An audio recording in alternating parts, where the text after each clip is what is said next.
I think one of the things that gets me is that people like to ask the meteorologist, should I make this trip? People like to ask me if it's safe to lay concrete even. I get people with huge money on the line, be it crops, agriculture, and big-time investments. Do I stain my deck, or am I going to have to sand it all down the next day and do it again? I didn't even think of that. So that puts a lot of pressure on the meteorologists, but all I can do is say this is my best guess and estimate, educated guess about what's going to happen. We're going to have areas that get rain. So if you lay concrete, it could be our area, it could be your area, but I'm going to put it at about 70% of the area is going to get some rainfall out of this, and some spots could get heavy. So I never try to say, don't lay that concrete, don't stain that deck or sidewalk, but I do say, this is what it looks like.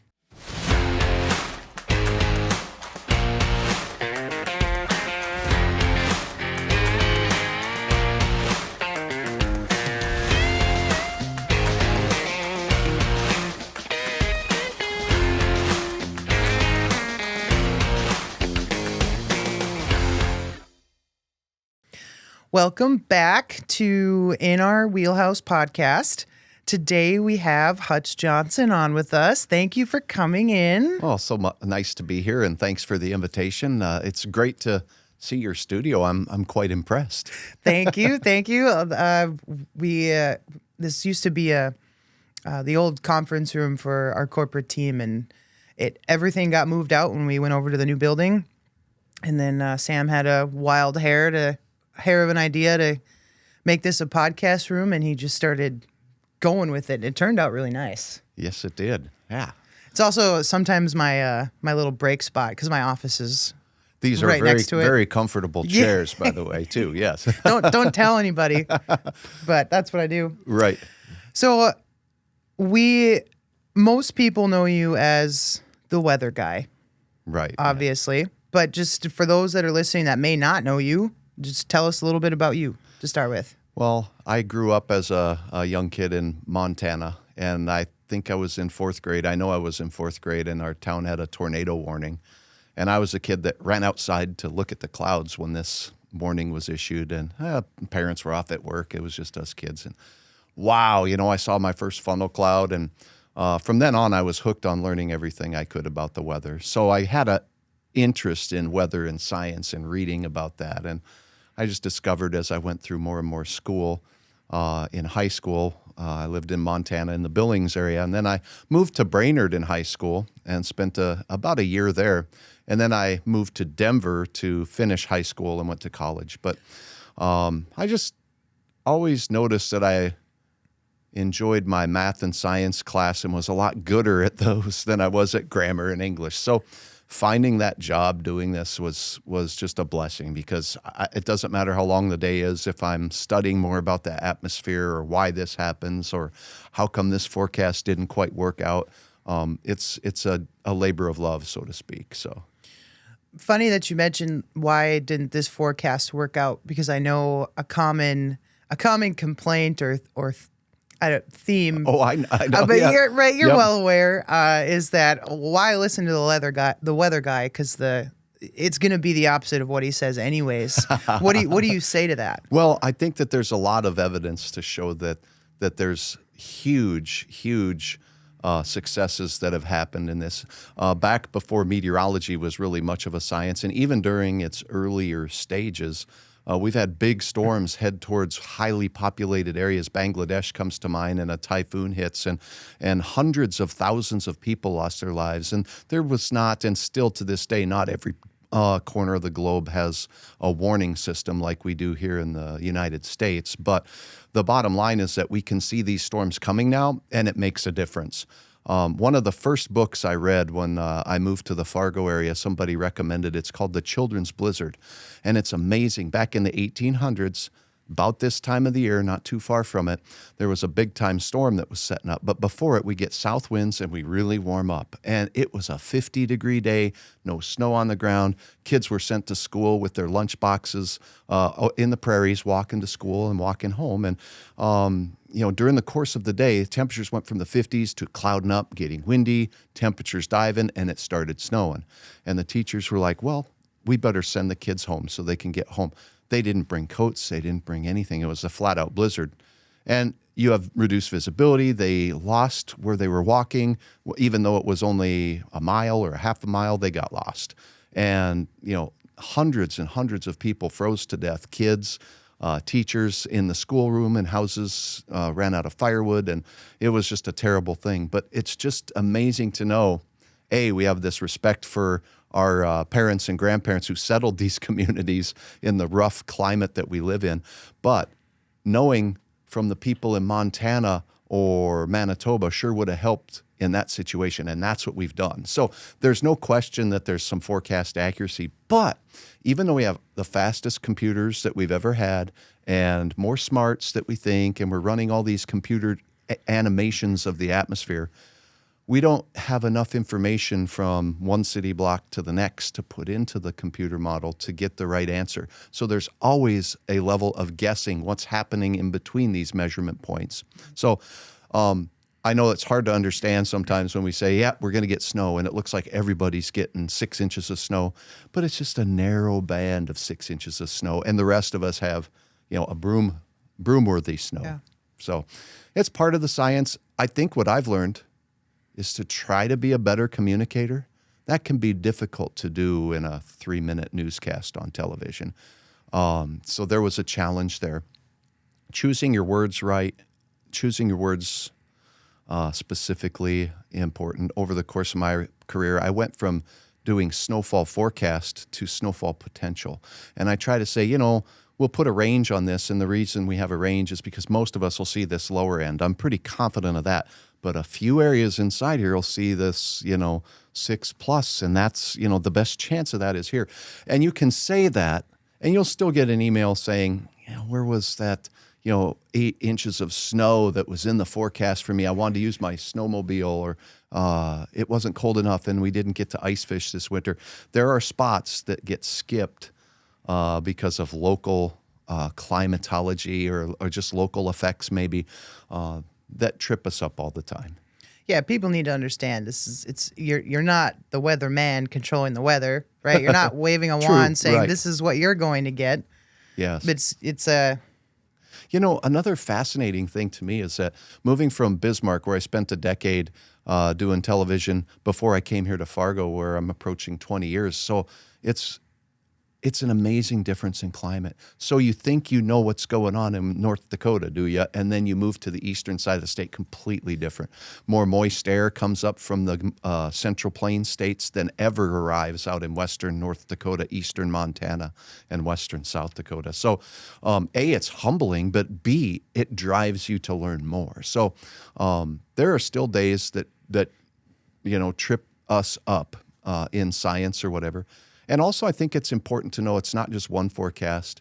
So having someone around that does have some of that experience, it's kind of like in the industry you're in the auto industry.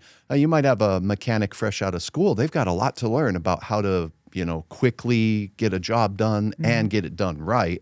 It takes some experience to learn the different types of cars, the different models, and what works and what doesn't. Absolutely. Same thing goes, a little experience, you can be like, I've seen this before. These Colorado lows, they can really whack us good with snow. Alberta Clippers, they usually don't have as much snow. And you start recognizing patterns. You start recognizing some setups that are different. And you also learn about little areas in our geography here that may not get impacted as much as others by certain storms. I might kind of go off on... Off-road? Yeah, I might do that a lot throughout this because as you're talking, I'm just thinking of all of these different questions, and I'm going to try to reel it back in. But one that I'm thinking of just right off the top of my head is, you're recognizing these patterns that's giving you experience so that you can be more prepared or communicate better with the general public. What goes through your mind when you see it's not a pattern where you go, I haven't seen this before and this could be bad? Right. What goes through your mind? Well, I think that sometimes a computer forecast model, because let's face it, our human brain can't calculate what's going to happen a week from now. We just can't do that. We rely on these computer simulations to show us how a storm might evolve. And then we'll look at different models and we'll see different answers. So when you start seeing something that's showing a strength of a low pressure system, I recall a couple of years ago, 2 or 3 years ago, we had like 80 mile per hour winds with the storm all the way from Colorado right up into North Dakota. That usually doesn't happen, the total length of that path. So you see a model saying this and you're like, oh, I think this is overblowing it. And that's just experience, because sometimes these models do overblow the size and impact of some of these storms. And then as the event unfolded and it got even closer, it was every bit of that. There was power outages along the whole path from Colorado through South Dakota and Wyoming, North Dakota, South Dakota, and quite an immense amount of snow with it as well. So it's trying to find out and pick out which ones are believable and which ones are unbelievable. And then, you don't want to sound alarmist, but at the same time, you want to put out, I like to use this word again, potential. If we get these winds that are showing up here, 50 to 70 miles per hour, because that's not unprecedented, and it comes with snow, this is going to be a bugger. Yeah, yeah. And you don't want to be caught off guard traveling through. So you're right in wondering what we think about on that, but it's kind of like taming this, oh my goodness, the models are saying it's going to be the storm of a lifetime. Mm-hmm. And you'll see sometimes people will say that on social media or whatever, this is going to be historic. And, it could be. So I don't always, poo-poo, can I say that here? Yeah. Those reactions. But at the same time, we can simply go back and say, you know what, I don't recall ever seeing something this strong over this wide of an area recently. The storm that hit the South. I was in Arkansas visiting my family. My stepmom and sister are out there. And I haven't been back down there since my dad passed away a couple of years ago. It was great to get down there. And I thought I was being smart, being the old meteorologist here. I'm going to go, I get tired of winter about middle of January. It's really cold here. It's the coldest time of the year here. I've looked at the almanac. Yep, that's right. This is the coldest time. We're going south here on these dates. It'll be perfect. We got out there. It's like I packed winter in my suitcase with me, because the storm of the century winter-wise was showing up on models. And I saw, kid you not, on social media, some social media weather folks saying, this is going to be terrible. And it showed snow all the way from basically Texas up to north of Florida. And, some long-winded veterans in broadcast meteorology saying this is not going to happen. That's why I'm like, this could be possible, but it's not necessarily going to be likely, and we'll watch it. So as we went down there and traveled, it was getting started in 2 days. So we spent the whole vacation getting the generators running that haven't run for 2 or 3 years, because they lose power all the time in ice and snowstorms. They don't have snowplows. They put plows on the They're not prepared for that stuff. That's why it's so catastrophic for them. They don't have what we have. Right. And for those that say you're overblowing those type of situations, no, even in today's technology, there were dozens of people that lost their lives in this storm, either from cold, car crashes. Some kids were getting pulled on sleds, and behind the sleds, they went around a corner and hit a tree and passed away. So all of those were related to the weather. And this storm started sleeting there, and the forecasting was pretty good. With regards to where the ice was going to be the most impactful, and then the snow. But there were reports of a foot of snow from parts of Texas, Oklahoma, Arkansas, Missouri, and you saw what was going on in Mississippi with the ice storm. Yeah. So the huge area that was impacted by 6 to 18 or more inches of snow was absolutely incredible by that storm. And it delivered from the time it started in 2 waves. Wave 1 went through, and then wave 2 went through. So yeah, we can see some things that look pretty terrible on a computer model a few days out. And there've been a couple times where it's easy, as someone who's been there and done that, say, hey, this isn't our first rodeo. This doesn't happen. But these things are not unprecedented. Maybe not in your 30 years of meteorology have you ever seen something. So I like to keep that in mind. We've had storms like this in the past. We will again. Will it be on my watch? And how am I going to handle that? Yeah. That's a great question. And I think it's one of the messages as meteorologists. We want to think we're doing everybody a favor, and sometimes cutting in on our favorite program when it's the last 2 minutes of the Super Bowl and it's a field goal kick for a tornado warning somewhere doesn't seem appropriate. But we are indeed getting the message out there that's important. There might be better ways to do it. And I think that's what's evolving now in my science. So doing what I do now after nearly 30 years of television broadcasting, where you have limited windows, a lot of broadcasts, an increasing number of shows. But at the same time, it can be difficult to get the message that you want to out there. On social media and on other platforms like the weather app that I have, it's amazing because I can tap people on the shoulder where they are, when they are, put a video out there, explain the situation to them, and hopefully allow them and help them make decisions that work for them. A lot of times, I'm going down a different road. No, too you're now. totally fine because I'm coming up with questions as you're going. Don't even worry about it. Yeah, and I can talk a little bit if you haven't figured that out. But I think one of the things that gets me is that people like to ask the meteorologist, should I make this trip? People like to ask me if it's safe to lay concrete even. I get people with huge money on the line, be it crops, agriculture, and big-time investments. Do I stain my deck, or am I going to have to sand it all down the next day and do it again? I didn't even think of that. So that puts a lot of pressure on the meteorologists, but all I can do is say this is my best guess and estimate, educated guess about what's going to happen. We're going to have areas that get rain. So if you lay concrete, it could be our area, it could be your area, but I'm going to put it at about 70% of the area is going to get some rainfall out of this, and some spots could get heavy. So I never try to say, don't lay that concrete, don't stain that deck or sidewalk, but I do say, this is what it looks like. I was a hockey dad, and a couple of my kids, go Moorhead Spuds. So there were so many times that we drove from town A to town B, and we had to get there because the tournament was for the weekend, and I had parents calling me as the weather dad on the team. Can we make it? When should we leave? And we would make decisions based on that. So I never like to say to a person calling me that I've got to drive from Carrington to Fargo because I'm getting an ankle surgery and there's a storm. Should I leave?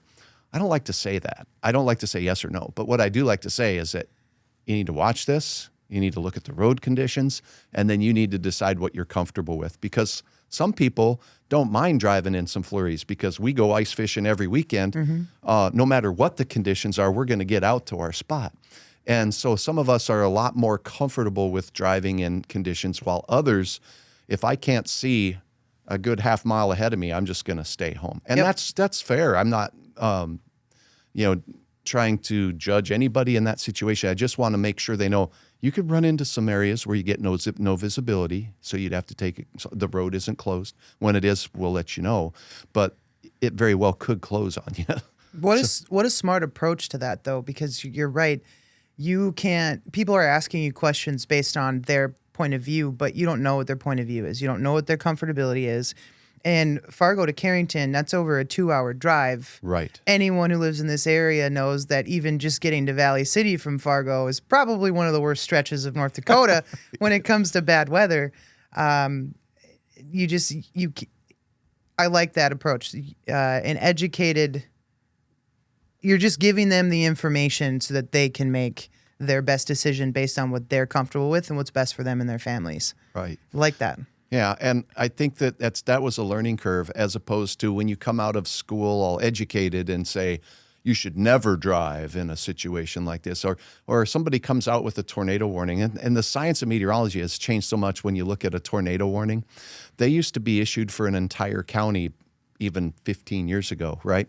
So a whole county would be under a tornado warning. So is everybody in the county supposed to run and jump in a cement basement and put pillows or mattresses over their bathtub? So it's smart of the science not to cry wolf and have the whole county running for shelter, because you would maybe say, well, the last time that tornado was way down by Enderlin, or way, it never even came close to me, Hutch. Why are you cutting into my programming? I get that. Yeah. But now, we can take the radar scan where the tornado is, where the likely tornado is. And just like with a hurricane, although a hurricane is much, much bigger and impacts a bigger area. With a tornado, we can say, here's like this cone of an area where we think it's going. The problem is these tornadoes can jump the cone, Change, move a yeah. little bit. So we'll put out a pretty narrow path for it, and just that polygon area is what's warned for. I think it's brilliant. It keeps from causing overwarning, but there's still some problems with that process where even in that little area that's tornado warned, you can have more people than really need to run and jump in the basement, but it sure is narrowing it down. And it is showing an advancement in the science's ability to do the warning process. When I was a kid and when I was going to college in the, say, early 80s through maybe even early 90s, the warning process was much different and how data was delivered. So I'm going to maybe break some TV rules, but if you watch TV back in the 80s and 90s, and they were doing weather updates on TV, the way we got information at the TV stations was the same way you got information at home. And we had modems, and you dial up and you get the noise, beep, brrr, okay? And we'd have to call up to a data warehouse with a modem and download satellite loops, radar loops, and temperature data an hour before a show. So if we had a 10 o'clock show, we were doing that at 9 o'clock. From like the National Weather Service stations? Yeah, or from data warehouses that television stations paid to call in to get the data from, to kind of make it easier for stations. So at any rate, you called up, you downloaded your data for the 10 o'clock show at 9 o'clock our time. And then basically when you went to the air at 10 o'clock, you were looking at numbers from 9 o'clock. You were looking at radar that was an hour old. We couldn't cut into programming with any new information. And I don't know if you out there watching ever noticed this, but back in the day, you could watch a meteorologist showing rain moving over your town, that by the time you watched that show, that newscast, it was already 35 to 40 miles down the road.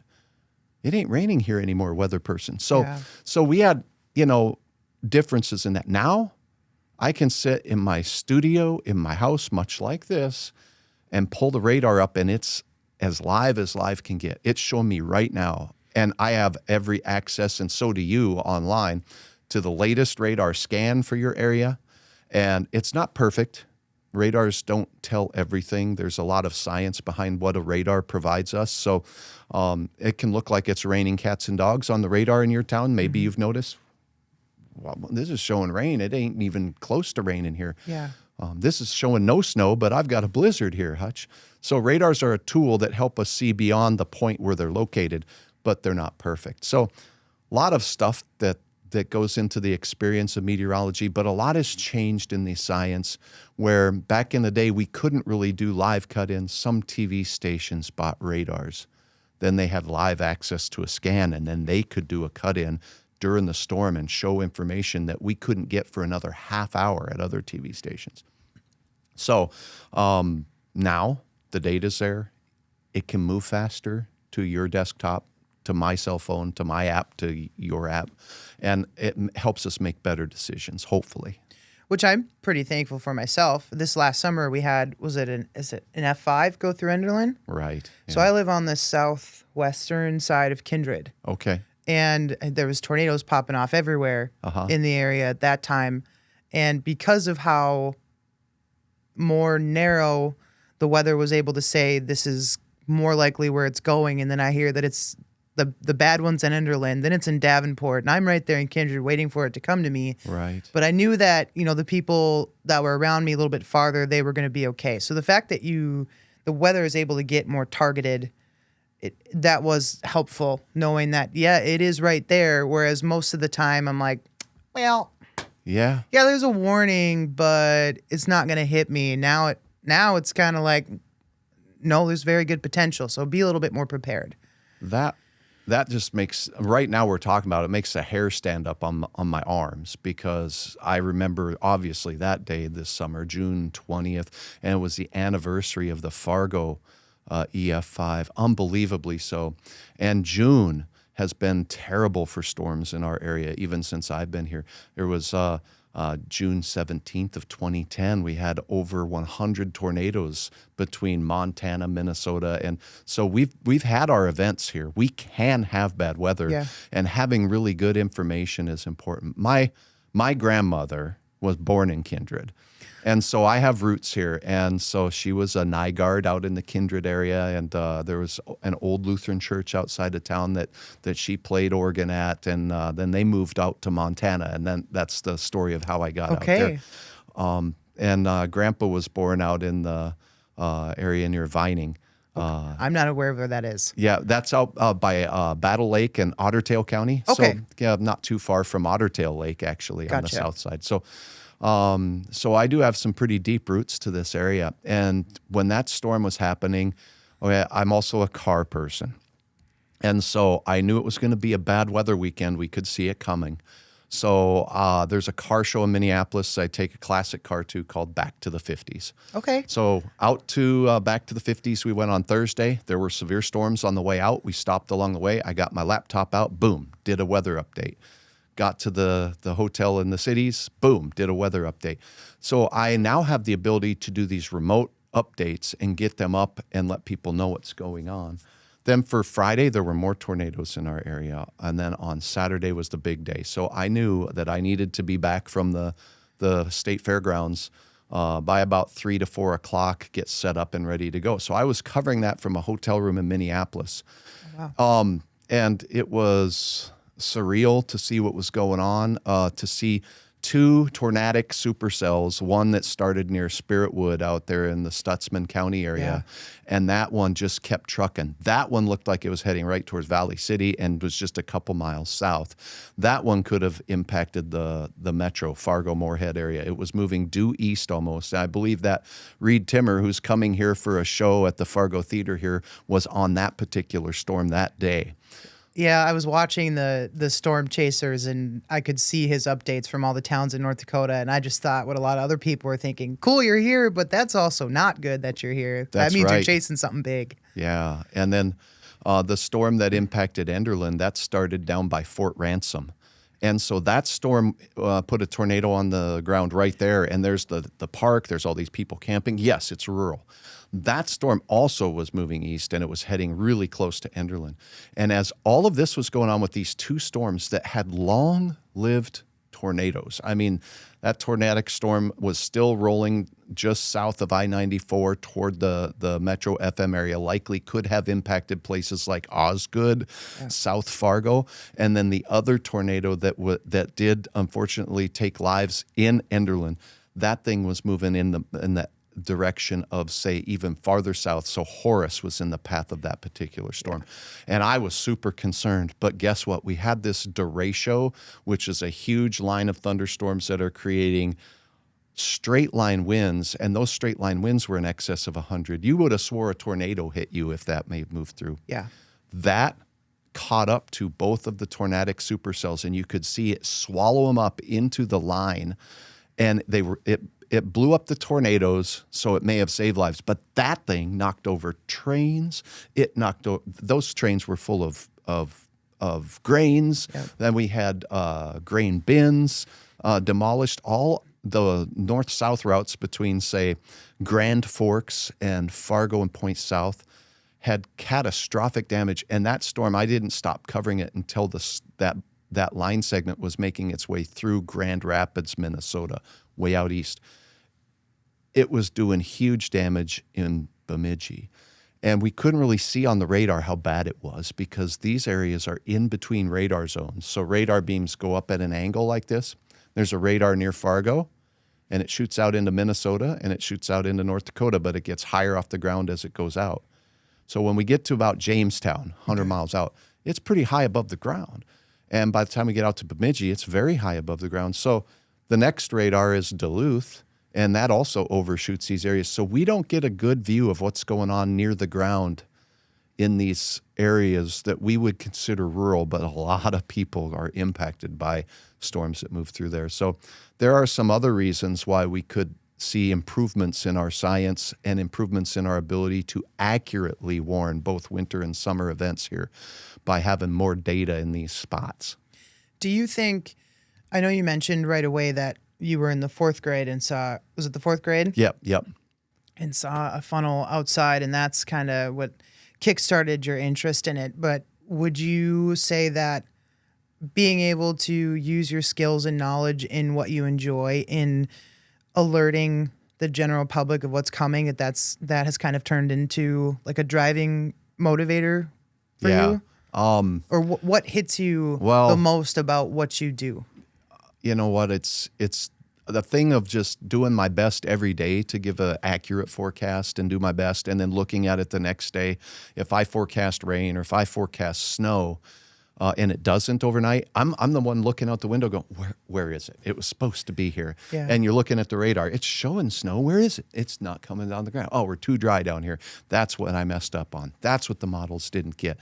So it's having that everyday curiosity. That's science. Ask a question, make a thesis or some sort of a reasoning as to why, based on science, that didn't work or it did work, and then learn from it. But, I wouldn't call it rewarding, but I call it a reason. I look at this whole area that I cover as my family, and I want to make sure that people know, because you have people who live in Fargo that are traveling to Roseau to watch the good old hockey game. You have people that are in, Fargo that are going to the Valley City Winter Show to go, take their horses there for the horse show and see the rodeo. And there's all these events in life going on. Not to say in the least is agriculture in our area is so huge, and your livelihood depends on what the weather brings. You don't need a weatherman to tell you if it's going to rain. You're right. But when there's hail and you have a crop out there, there's not a lot you can do. Maybe call your insurance person. But I think the point is that our lives are impacted by this weather. So yes, that drives me. When we have a storm like we had on June 17th of 2010 and people lose their lives, or this summer in Enderlin and people lose their lives, it's heart-wrenching, because what more could you have done? Nothing. Sometimes we know through the oil patch, there was a tornado that was on the ground, a little skinny one. It was making its way across Highway 2, and a truck driver didn't know anything about it, didn't have warning, was driving through it. There was no way he was going to be on the Davenport watching the newscast at night to get that warning. Yeah. However, that's what I love about the weather apps. The one that I've put together with my team is one that doesn't just alert you when a warning is put out, but it'll give you a heads up to storms that are twisting. So it will say a twisting storm is approaching your area, and it can often do that before a warning is even issued. So you can keep your eyes on it and know that that one is a pretty organized storm. It doesn't mean it will produce a tornado, so and it's not my job to issue warnings. That's something only the Weather Service does, the National Weather Service. But if you have lightning approaching a golf course or your kid's t-ball game, it's not a guarantee lightning's going to strike the park or the golf course you're at, but you at least know about it about 15 minutes before it gets to you. So my app will do that, and it's wonderful to partner with OK Tire when it comes to that weather app, because without some sponsorship support or whatnot, we couldn't have done this. Yeah. And so I'm really proud of that work, because really what it does for that truck driver, if they have an app like that where you allow the app to follow you, I don't care where you are driving, or you, Sam, are driving either. It's more about if you're driving from point A to point B and somewhere along the path there is a warning issued by the Weather Service for a tornado, or you're driving into an area and you have no clue there's a blizzard warning that was a winter weather advisory, but we upgraded it to a blizzard warning. You're going to know about that before you even get to it. So once you enter that area, it's going to send you an alert and say, you know what, this area has some weather concerns. You can choose to ignore it. You can choose not to. I think one of the harder things is, for me as a weather person, I got 4 kids, and none of them care too much about the weather. I've had hockey kids get a flat tire on the way to school, and they're wearing shorts and no coat with them in the middle of winter. So that young man got to change his own tire out there. I gave him a coat. But I think the point is that helping people be prepared, where we take it for granted that all this stuff is going to work out.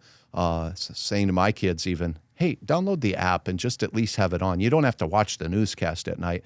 But if you're going to make a road trip somewhere, have this with you and know what you're driving into so that you can be aware and make a decision. I think that's really important. So we really dove into pretty much just weather conversation. Sure. But I want to go back to what your journey has been. So Sure. you grew up in Montana, you went to Bemidji and then school in Denver, and now you're sitting in the OK Tire podcast room. So how'd you get here? Yeah, Brainerd. Not Brainerd, Bemidji. sorry. Yeah, that's My okay. apologies. So I was in Brainerd and then out to the Denver area in Colorado. So how did I get here? Well, I knew I wanted to be a meteorologist. And in high school in Denver, a broadcast meteorologist came to our classroom. And the class was TV production. So it was kind of fun. My high school had this little TV class. We did everything from write our own commercials and do a little newscast and stuff. And then they would have people visit from the community. And one of them was a meteorologist. And after they spoke, I was like, this really seems fun because I do have this like of presentation of the TV side of things and the science is there. So from that point on, I was pretty convinced I knew what I wanted to do. And then I picked out a college that was right in Denver, downtown Denver, Metropolitan State College at that time. It's now Metro State University. Go Roadrunners! And studied meteorology. And it is, that school has a big a pilot program or air, if you want to fly airplanes, aviation is what the big word for it. So poof. Just like UND does here. So if you have a school where you're teaching aviation, you have to have a meteorology program there at that school as well. That makes sense. So I tied in with a lot of friends that were pilots and whatnot, but also Colorado has huge research meteorology in Boulder. So there's NOAA has labs in Boulder, National Oceanic and Atmospheric Administration. NCAR is based in Boulder in large part, and the universities out there have large education and research stuff going on as well. So when I was in college studying my classes, I minored in broadcasting, but I knew I wanted to be a meteorologist if I couldn't make it in TV. So I majored in the science of meteorology. And as I got a little closer to the end, one of my professors says, Hutch, there's an opening at NOAA. Would you be interested in this? You're a very good student. I think you'd be a great fit. And I'm like, well, would it help me with a career in TV? I says, because that's kind of what I want to do. He's like, any experience is going to help you. And he was so right. I mean, thank goodness, because while it didn't seem very, fitting to me to take that road, I did. And so I ended up in research meteorology for like 5 to 6 years. And it was amazing. I was studying with all these people. Imagine this, you walk into these labs and you're surrounded by people with PhDs, master's degrees in physics. And so just to make the science of meteorology work, we had physicists, we had mathematicians, we had meteorologists, we had this team of scientists there. And I felt like I was a little mosquito buzzing around. What do you need me to do? And so, a couple of the meteorology folks there, meteorologists, one guy's like, hands me a book and says, here's what we do. We do, atmospheric probing using laser radars called LIDARs. And read this book, and then I want you to write some computer programs to help us analyze data. Okay.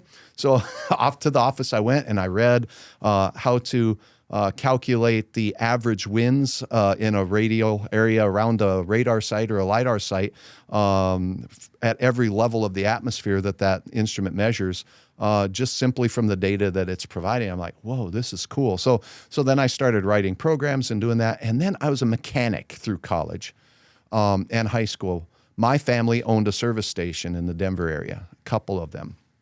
And so I was a mechanic, and I fixed cars. I did emission tests. I replaced engines and took transmissions out.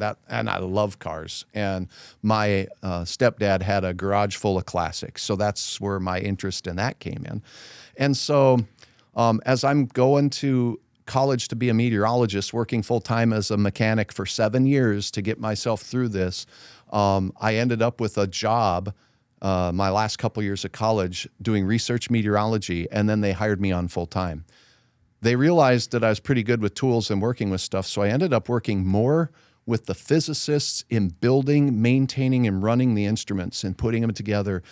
So here I am in this building way outside of Boulder, Colorado, on the side of a mesa, a hilltop, a plateau out there, and I'm tuning laser beams to go across the laser. You can't see the lasers. They're CO2 lasers, invisible light, but burn your clothes off and stuff. So you're steering this invisible beam across a table, getting it to go through a telescope and out to the atmosphere, and then you go back and it comes back with information. So I learned how to do that, and then we tore that instrument apart that was in the back of a semi-trailer and put it in a NASA aircraft. I'm so sorry. I don't mean to laugh. You're talking about burning CO2 lasers. Yeah. And you're just like, yeah, so I learned how to do that, and then I did this thing. Yeah.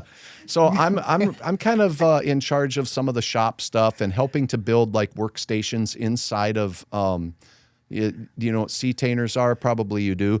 They're on the ships, cargo ships, they put these C-tainers full of equipment that go over the seas and end up here in the U.S. or elsewhere. We would build radar or LiDAR housings out of a C-tainer. So we get a big empty metal box and we put a desk, workstation, computers, the laser system fit in there. We'd have to chop holes in it and stuff. So I'd work pretty close with the folks that did the grunt work on making those things work, and then we'd take those things into the field and operate them. But I did get the privilege of flying on some NASA aircraft all over this part of the world, where we put one of these laser radars, pointed the beam out the airplane window, steered it, and measured winds all along the path. We got to do a lot of cool stuff with that. And, after doing that for a little while, I still had this urge to want to do TV. I had tried getting my tape out there. I had an internship at a TV station and a tape in my hand, and I got a job offer one time from Bangor, Maine. And the news director was like, yep, well, we can't promise you a lot of money, but we can sure promise you a lot of experience. I knew what that meant. But at the same time, it was for $5 an hour to move my family across the nation. I just couldn't do it. So What year was that? That had to be about 94, 95, somewhere in there. So at any rate, I'm like, well, no, I think I'm gonna do this research career. And then it got hard because I was traveling over 7 months out of the year doing different research projects and things associated with that. And with a couple little kids, it wasn't working out. So I'm like, okay, I'm going to try TV. So I had a friend who I met in college who was in the aviation program that was a broadcast meteorologist working in Cheyenne, Wyoming, and they needed a fill-in person. I'm like, I'm your person. So I would drive back to Cheyenne and Wyoming and fill in. And it was just that little bit of experience actually doing TV as opposed to having an internship tape from a TV station that they're like, we want you. But I started sending that tape out and I got a real opportunity. And it was in Kirksville, Missouri, if you know north central Missouri, north of, say, Columbia, Missouri, where the college is there. And one of the towns in ours was Ottumwa, Iowa. So if you've ever watched, what is it called, MASH? Yeah. Radar O'Reilly was from Ottumwa, Iowa. Okay. So I'm like, hey, that's Radar O'Reilly's hometown. But at any rate, that's where I started, and I was there a year as the morning meteorologist, and then I got a job as the chief meteorologist in Bismarck, North Dakota. I'm like, heck yeah, I'm going up there because I can be a chief. They had a really small weather team of one meteorologist, and they had some person come in part-time to do the noons. And by the time I left there, we had a morning meteorologist. We had a team of 3 meteorologists doing weather, 24/7, covering severe weather the way we did. And then I got a call from Fargo, and that's how I ended up here. Fargo was cool. Why? Because my dad and stepmom had lived in the Brainerd area, and then they settled in Staples and had been there for 35 or 40 years. So we were, a couple hundred miles closer to Grandpa and Grandma's farm. So this was a perfect fit to be here, to do the weather, to grow, and then to, be closer to family over here. So that's kind of how I ended up here. And then when things, didn't work out in the TV career, and I'm scratching my head, what do I want to do? There were other TV jobs out there, and I did send out some resumes and whatnot, and got some calls back, and from California to elsewhere had offers. And I'm like, I don't want to move my kids or be away from them. I don't want to leave the trust that I've earned and built the rapport with the viewers here in this entire region. What can I do? So I talked to some very, very close friends in the business of television, and I told them my pea-brained idea to do some streaming, and did they think I could make it work, and how could I do this, and how would I do that? And I had to learn a lot about what you guys are doing here with how to set up cameras, because I was the in front of the camera person, not the one that could make this work and sound good, not the one that could make the shot look good or the lighting look good. So I spent 6 months to a year trying to make sure I could do it. All the meantime, I was posting videos and people were liking it, and the following on the social platforms was going up. So I says, I'm going to do this. And I tried. And I'm not a salesperson. I never have been a salesperson. So learning how to go out in the community and find partnerships with clients that I felt like we could have a meaningful relationship, and a long-lasting one too, where we could do some things together that benefit both. I think that has been a learning experience too. So the whole thing from, a kid seeing a funnel cloud outside his Billings, Montana home to today has been quite the journey. And I wouldn't change it. I think that along the way, I mentioned how glad I was that professor steered me into research. I'll tell you what, when I got into TV, I realized that the computers that I was programming, writing code for, to analyze piles of data from these machines and then draw conclusions from that information. I got to TV stations. We use the same kind of computer systems. So I'm working on operating systems that were Linux, Unix, IRIX, and all of that. And that's what TV stations used. And I knew how to program them. So I could take the data that we would get from our weather computer companies, massage it, recalculate it, reformulate it for TV, and then re-put it into the graphics computer to automatically plot it. So I was pretty proud of that, was able to, TV station in Bismarck didn't have a crawl computer. So I wrote program to cut and paste crawl text and send it to the upstairs master control room so that they would have a text file to crawl on the bottom of the screen. And we made that work. We didn't have a crawl computer. Oh, wow. So it was that skill that I learned in the research side that really helped me do things that other stations weren't doing. And when I got to Fargo, it was in 07, late 07, early 08. And 08, 09, we had a lot of snow. And then there was a flood. Yeah, and lots of so flooding. I quickly got acclimated to what this was about and reading up and learning about it. And in learning about it, I'm like, the information people need on this is what the river levels are doing now, because we were living minute by minute on whether that river was going to rise or fall.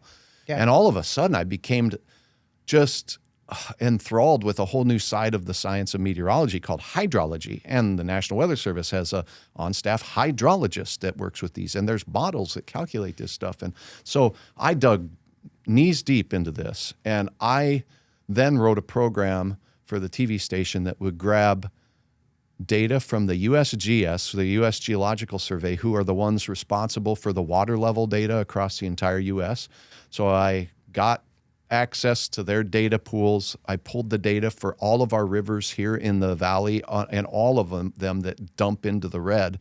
And I took river levels, and then I calculated the change hour by hour or every 3 hours, and I made something that would plot on the TV. Rivers rising at Fargo, rivers falling at Grand Forks, and this is how much and how, and it was really important information. It may have made people a little bit more aware, but as a scientist and a meteorology, the dikes that were going up around us in our community, and Mayor Wallaker getting up there and saying what he thought, he was experienced with this. He had been through this before, and so he had a level of experience with this historically and what it meant when river levels down south of us that feed towards us do a certain thing. And I didn't. I was new here, but learning all about it at the same time was just amazing. So building tools that provided useful information to the people who were building the dikes, the people who were making decisions on whether to stay here or leave, because there were plans made to shut make one lane of I-94 one way this way, and make so everybody that wanted to go west could all go west, and then you could all go east to evacuate Fargo. That's how close it was, and that river came up to the forecast crest value, or very close to it, and it sat there, for a period of a good almost couple of weeks. One storm with heavy rain coming through could have put that right over the edge. And so that's how close this whole community sat. Even though they built the dikes up to have a little bit of free space at the top, it was not very much. And so I was nervous for my family and my community too. So it was neat to have a professor say any experience is good experience, because I would have never been able to do those kind of things, and never be able to, let's build a web page of river level stuff, and let's do this, and let's calculate this information and put it out there. So it really was a skill that I didn't run across a ton of other people that had that ability to do that. When I'd call the weather computer company, they didn't even have that information available. So it's about, I've done this, let's make it work. Yeah. So it was cool. It was fun. And yeah, serving this community was what it was all about. Coming back to your question, it's about, where are the river levels going to be high? How can we get the information to the people that need it so they can make decisions on what they're going to do? And still, the farmer's right. He can't tell me what's going to happen emphatically. That's true, but we can try to put and communicate the chances of things changing, deteriorating, or improving with a lot of skill, I believe. So I would really, just sitting here listening to talking about that flood and that time, I was around graduating high school out in Castleton, and we sent students to Fargo to help sandbag. Just remembering that time and the operation that the entire city and surrounding areas went through to make sure that people didn't lose lives, because people were losing their livelihoods. We didn't know if we were going to get to work, if my house was going to be gone. And I know you said, serving the community is what this is really all about, but you're sitting there talking about the story, and you're really excited about how you were able to graph the river and the changes that it made from Grand Forks to here, being able to put on there what the crest was going to be hour by hour, day by day. I don't want to come off as rude or anything when I say this, but okay. To how important that was, I just hope you understand the gravity of it. Hundreds of thousands of people were sitting at the TV watching that. What's it going to do today? Am I going to lose my life? Right. Am I going to lose my entire home? The tornado back in June, getting into the area that we were in with those supercells. Thankfully, that tornado didn't hit me, but I could see the wall of Enderlin. Yeah. Right over it. That was terrifying. Right. The snowstorms that we have, where we're trying to keep people off the road, and we see it every year. Every time there's a storm now, semis jackknifed on the road or completely flipped over, completely blocking off an entire direction-bound lane. People getting frostbite because they're stuck in their cars because maybe they weren't paying attention. Uh-huh. And I would really hope that the people listening or watching this understand the pressure that you guys can put yourselves under. You said it earlier, where you make a forecast, you wake up the next morning and you go, it's not raining. Right. Yeah. Right. So those keyboard warriors can probably calm down a little bit, because nobody is going to be as mean to you as you are, because you're trying to make sure that other people's lives are affected in a positive way, so that they are informed in the best way that they can to make decisions. Right. I have an appreciation for what you do and how excited you are thank you. about it. Yeah. I don't know if you can do it any different way and still have that sincerity. It's like if you didn't really enjoy it, you wouldn't put in the extra time it took to, write the program. And I got to say, when you're at a television station, you're really part of a team. And that team is having meetings. And so I took on this role of trying to do my best to make suggestions to, whether it be coworkers, management about where the best place to be, how we should do this. But everybody jumped on board. Our sports team was doing that. They dropped sports and went right to working overnights and covering flood stories. So everybody became a part of this team to get the information out that we needed to do. And it was an honor to work with all of those people through that. I wouldn't want it any other way, because it did take everybody's full efforts to really do the job the way that it turned out. So, kudos to all those people who also recognize the gravity of the situation. We can have news stories that, they do have life and death implications, and we can have weather that really changes for the worse too.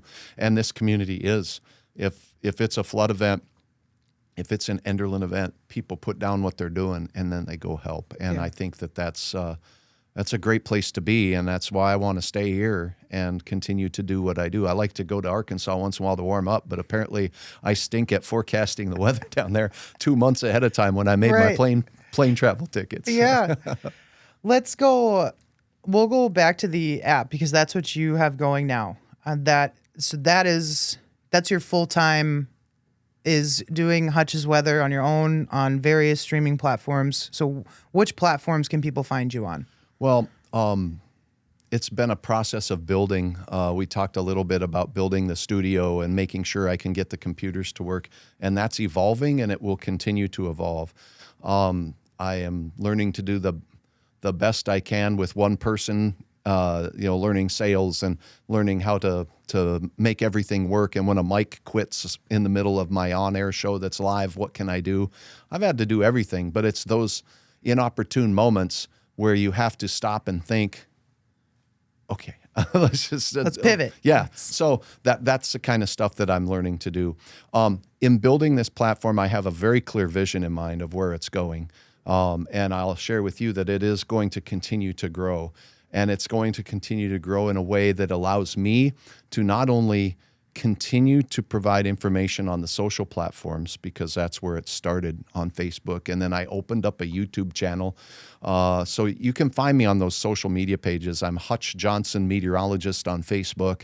I'm Hutch's Weather 24/7 on YouTube. So if you follow those, you'll get me. But here's one of the problems with that. Those platforms, and I'm not knocking them entirely, because I owe what I've done thus far to those platforms, in a sense of having an audience to share information with and even communicate with one-on-one like we're doing now. They'll throw a question at me in the middle of a live. Is this tornado heading here? Hey, Hutch, I can't see the house across the street. They're giving me feedback in real time on what's going on.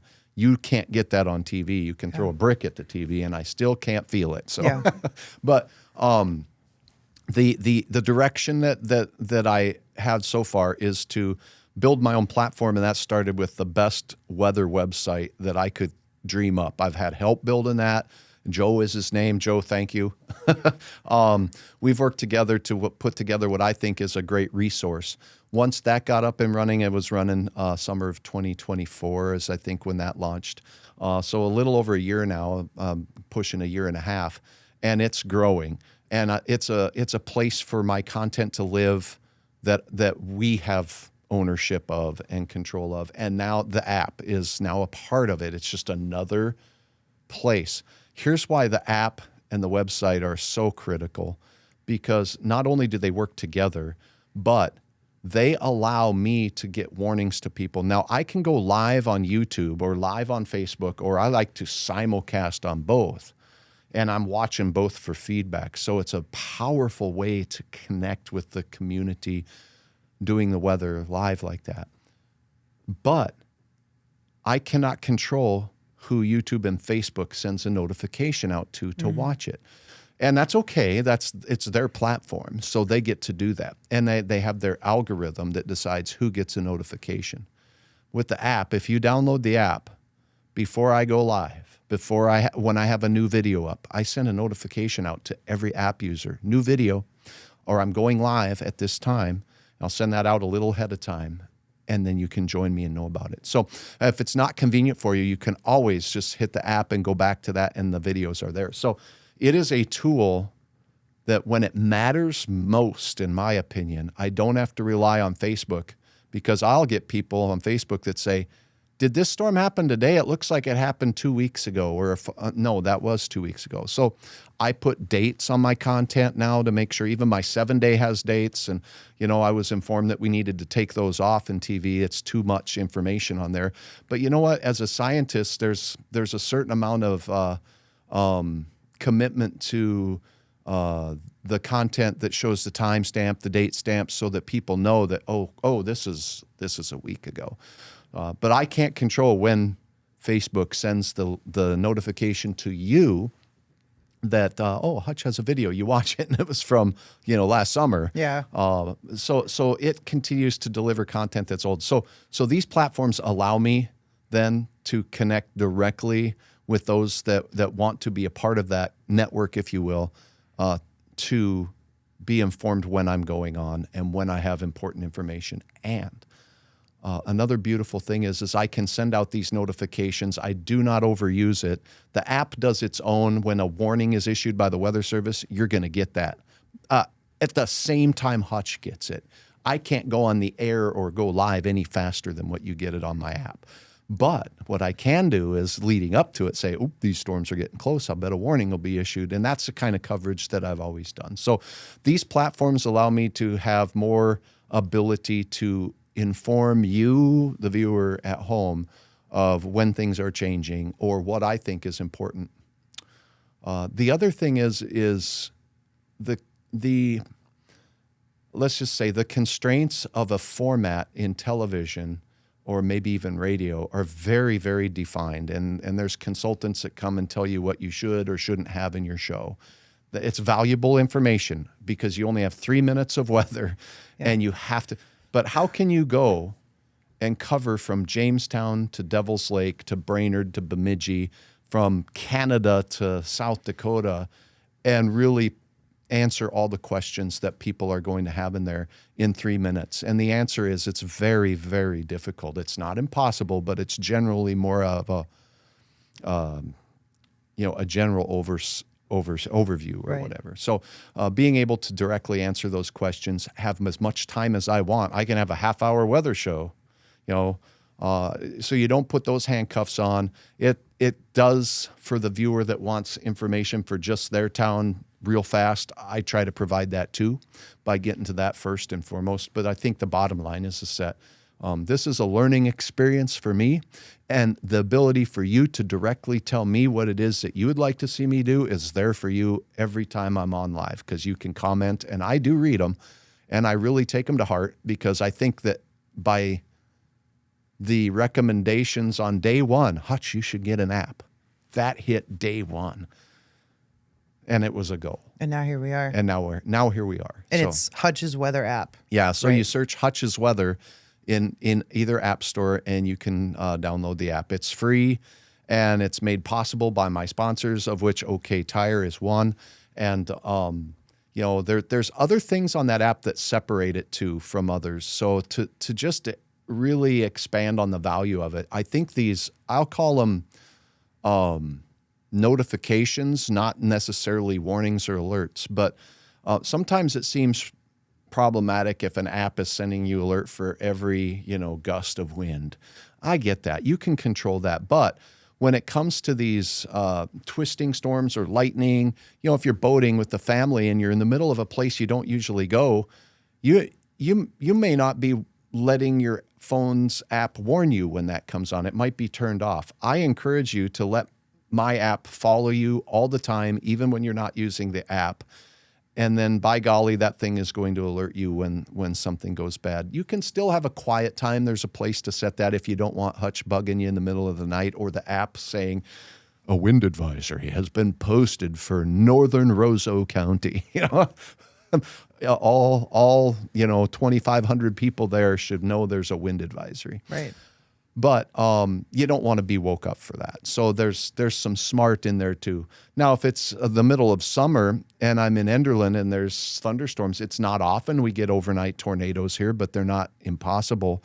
So I think there are some ways to stay informed before you go to bed and pick your nights where I think I want my alerts on tonight. Yeah.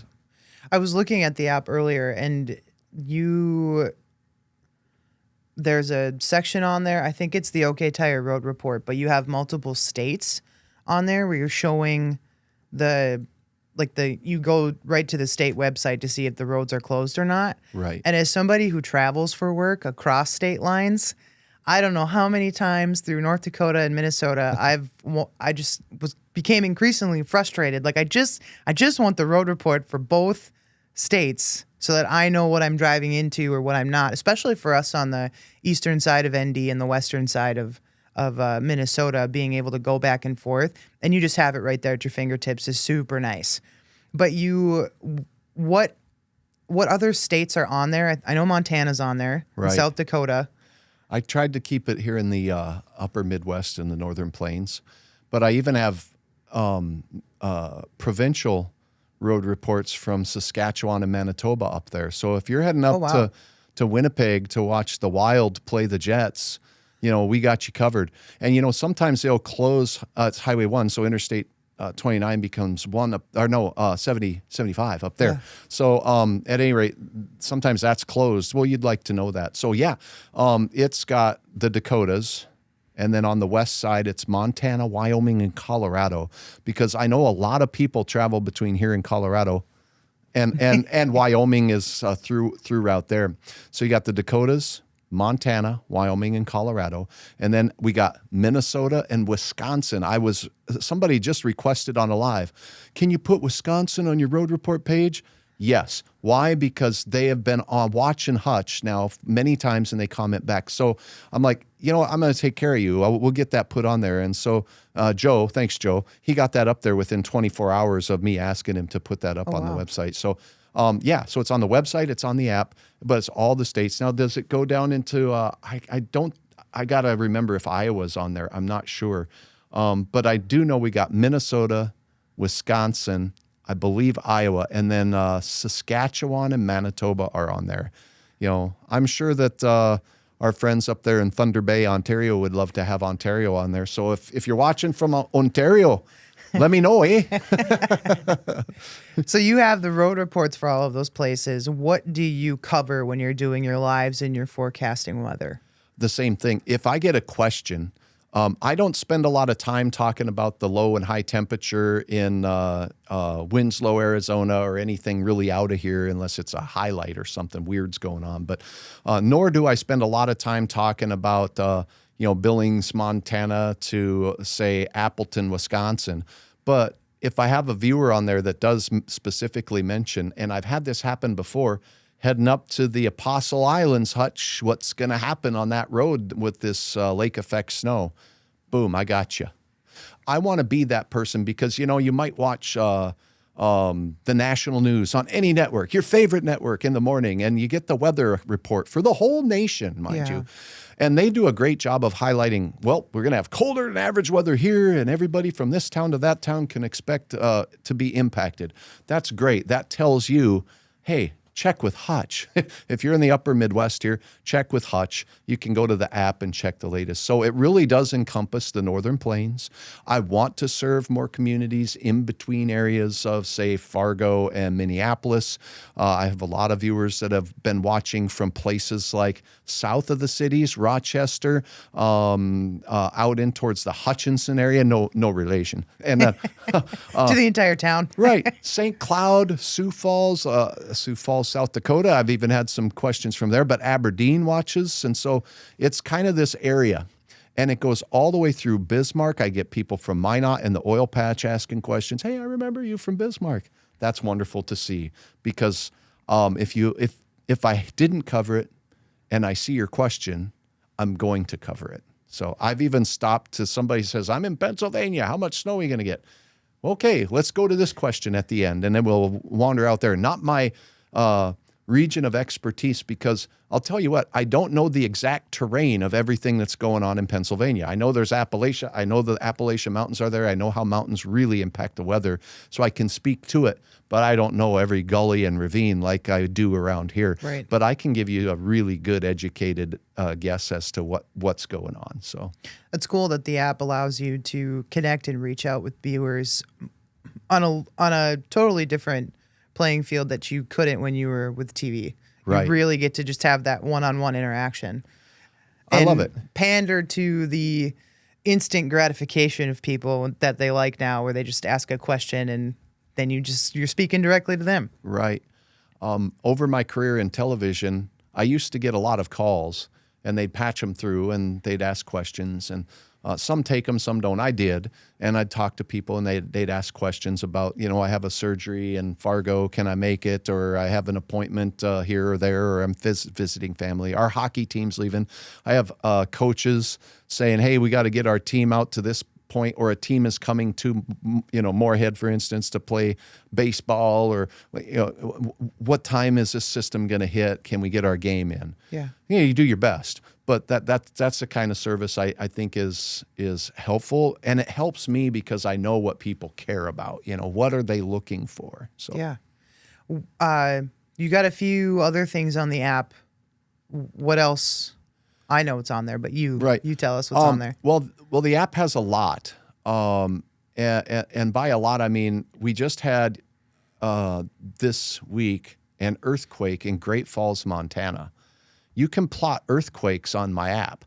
So on the map, I call it Radar Plus.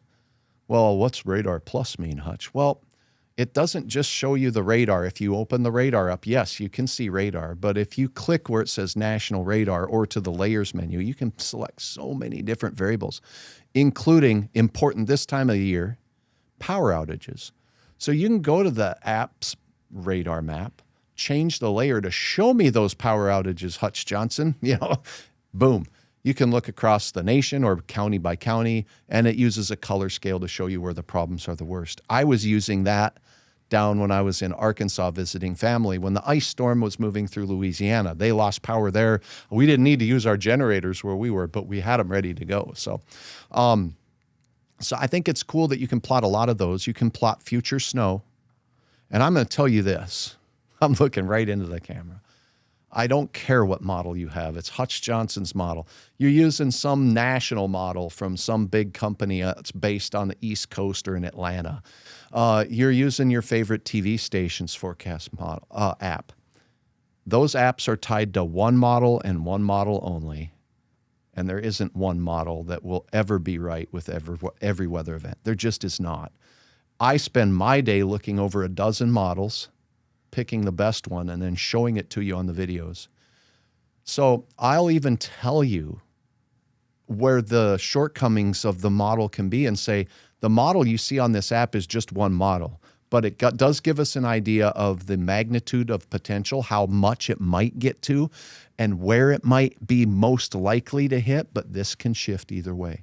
That's so important to stop the miscommunication about it, or maybe chest beating about this app is right all the time, because there isn't one, mine included. But I'm going to do my best to guide you to what my forecast is in the videos.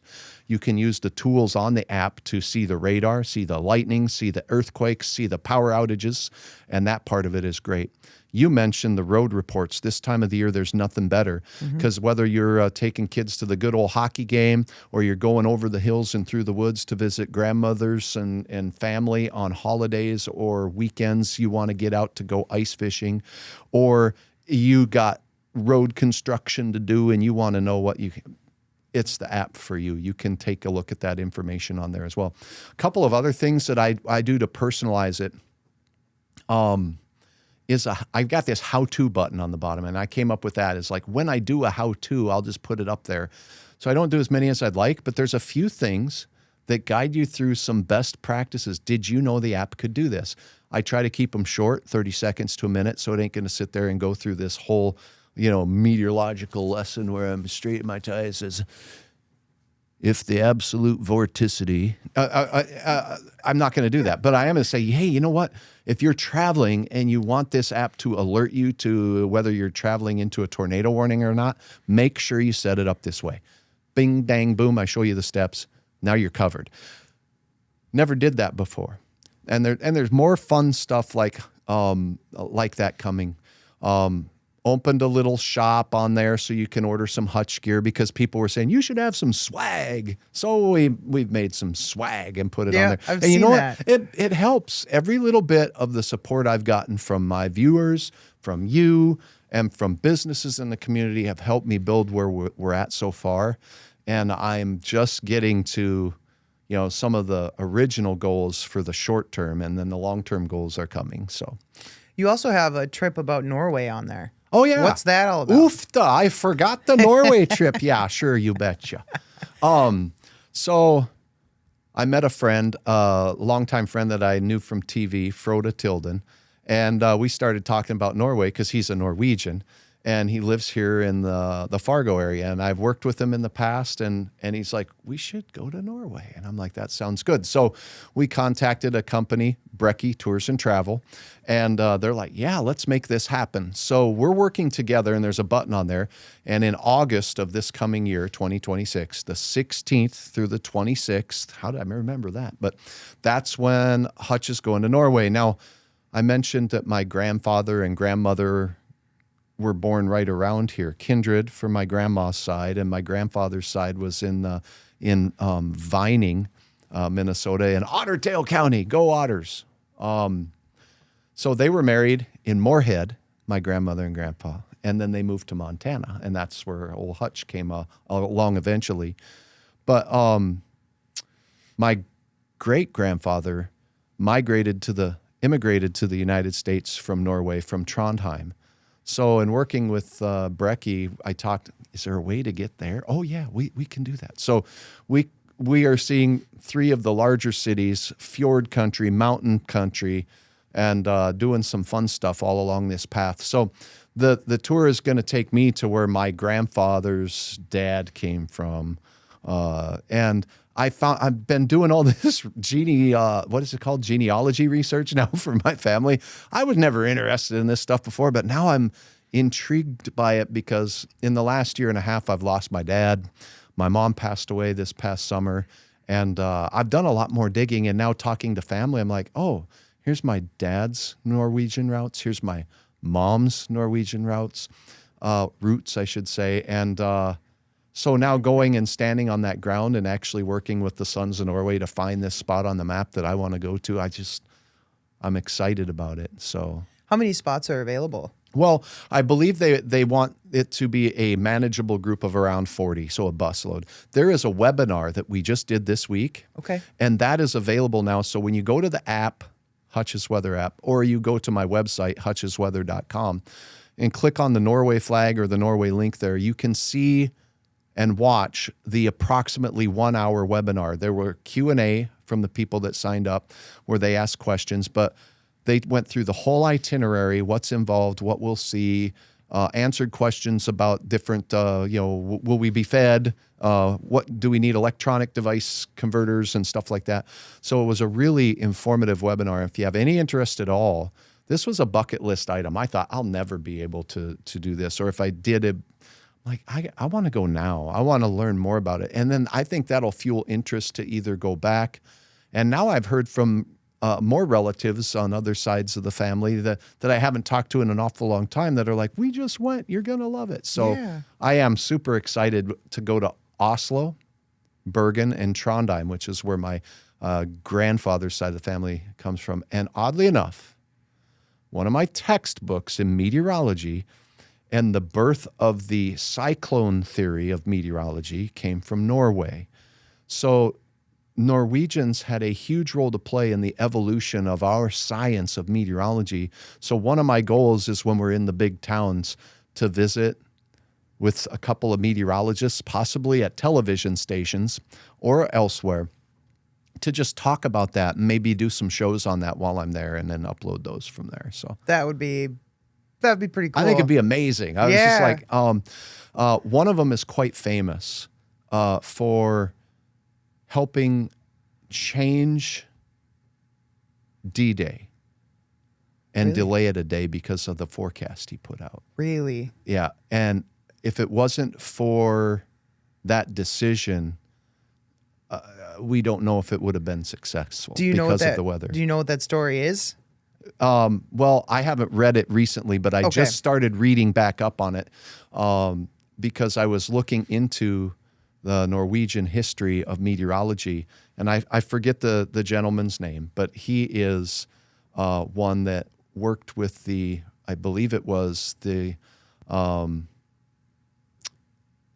Allies in forecasting that invasion of Normandy on D-Day, and he was forecasting for it. And so, but he did evolve what's called the cyclones theory, the life cycle of a mid-latitude cyclone or storm system, and we still use it today on how these things develop, evolve, births, where they come from. So when you hear Hutch talk about Alberta clippers and Colorado lows, those are birthplaces for storms, and that theory is still solid as of today. And the science from Norway was also largely responsible for some of the computer modeling that we do of the atmosphere, because without that theory and the calculations used to tie what we see in weather to physics and science, we wouldn't be able to use computer models to do what we do today without that work. So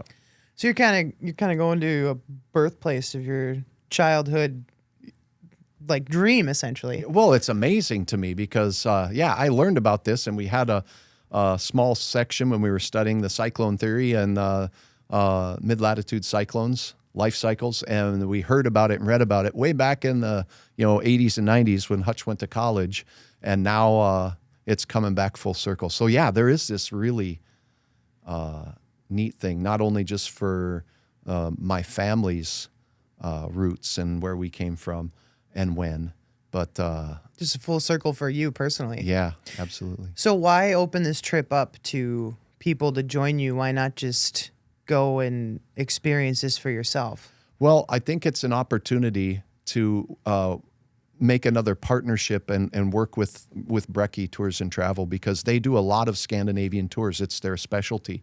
And so that's why, you pick partners like that, because they know this area. It's what they do tours through all the year. And the number of people from Norway, Sweden, Finland, Iceland, all of those areas are just have deep roots in the upper Midwest. And they moved from that to this, and by that I mean right on the coastline, and you got the fjords and the fishing and all that, to the center of the North American continent, where you're as far away from an ocean as you can possibly get. And their grit and toughness and homesteading really made a huge difference in how we live today, or maybe even why we're here. Yeah. So That's pretty awesome. yeah. So I'm going to jump back to the kind of car thing, because you mentioned yeah. a couple times that you're a car guy. Yes, and obviously absolutely. This is an OK Tire podcast. Yes, it is. So you'd mentioned back to the 50s, and I imagine you're kind of an avid. You're going to a lot of car shows in the area, essentially. Right. When I can get away from the weather, I love to go. Yeah. Have you ever played a hand in maybe moving a date or something with, the knowledge you have as a meteorologist, and making sure those millions of dollars worth of vehicles don't get damaged? I think I've never been directly called by an organizer. I have, but not necessarily. They're like, "Are you gonna? Is it gonna be good?" But I've never seen them move a date, because what you're doing is changing for some of these big shows, like in the Twin Cities, the one I was talking about back to the 50s.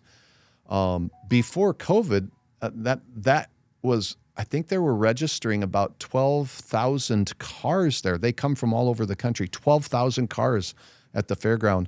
After COVID, it went down to about 8, and now it's climbing back up towards 10,000. But there's so many, you can't just cancel a weekend like that unless, I guess, it's a COVID-style situation. So, no, I don't think it's been directly canceled, but I can say probably forecasts that I've done have allowed people who own the cars to make a decision to not maybe attend. And it's not about trying to impact the success of a car show, because they they need people to show up Yeah. at the car shows to have a successful thing. And there's a lot of vendors that go to those car shows, and there's food and entertainment and whatnot. So I know this as we're making forecasts that you never want to tell people don't go.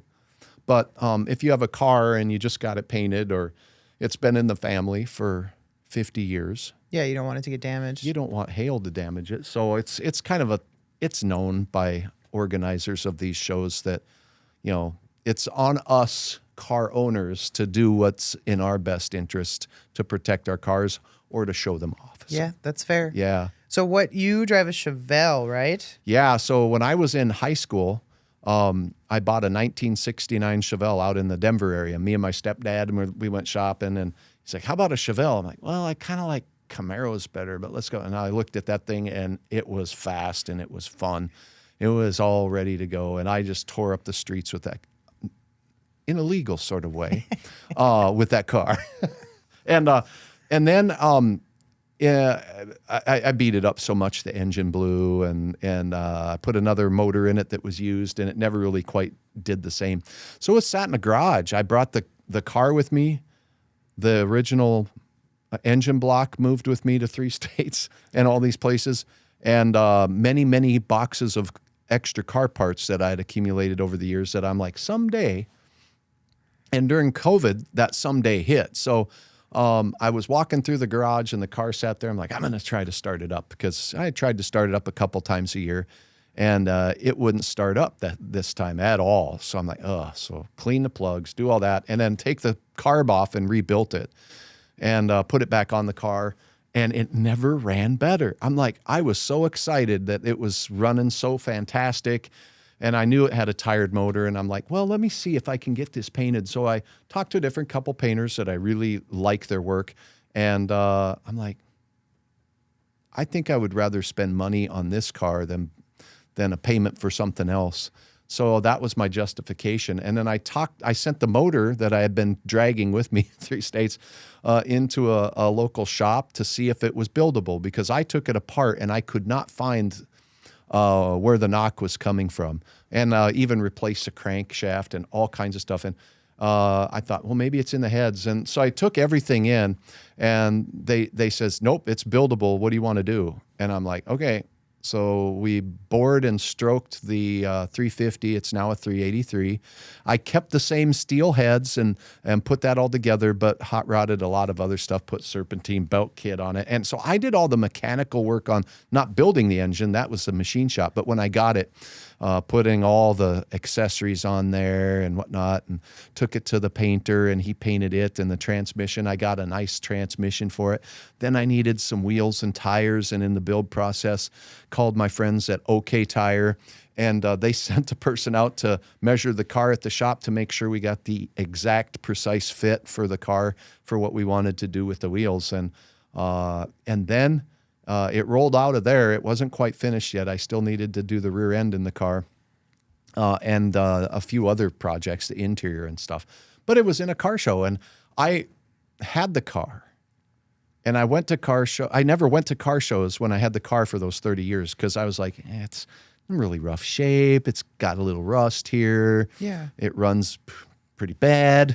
So at any rate, now I go to these car shows, and I see these young people with these cars like mine, and I should have went all those years. I should have went, because I got that car built, and I've been to some shows. When my stepdad passed away, that was about 10 years ago now. He had a garage full of classics, and so I bought my mom and stepdad's 56 Ford. So I have a 56 Ford Fairlane as well. And that's what I take back to the 50s, because the Chevelle's too new for that show. So, but that got my kids really interested in these car shows too. And so, yeah, it's a part of me. I love tinkering. Every year I try to do a little something on the cars to kind of better them, or put them in a little better shape for driving and keep them up and going. So, and just give yourself a little bit of a break from all the weather work that you're doing. Exactly. I know that you love it, but I mean, you need other hobbies. I and got a interests. tinker. You're right. So you still have the Chevelle, right? Yep, I park outside on my daily drivers, and my Chevelle and the 56 are in the garage spaces. So I like that you brought up that you weren't taking the Chevelle to shows, but now that you're older, you wish you would have brought it. There are some shows out there where you want the people are bringing in cars that they don't drive anywhere besides onto the trailer and back to set up, right? Those are pristine. Right. There's not a scrap of dust on them. But there are shows out there where it's just, this is what I have and it's cool and I appreciate it and I want you to see it and I want to see what you have. And then that's where your community comes into play. And we need to find more of those. OK Tire has roundups throughout the state at various locations. Not all locations have them, but the one here in Fargo we typically have in the Walmart parking lot off of 52nd. Okay. And that starts, I mean, there are some that are really nice that are coming in, and then there are some that are coming in that are just beaters, but it's these guys that are so proud of it as they should be. And then we have people that have something that's not necessarily an old classic car. It's just something that they're proud of. Right.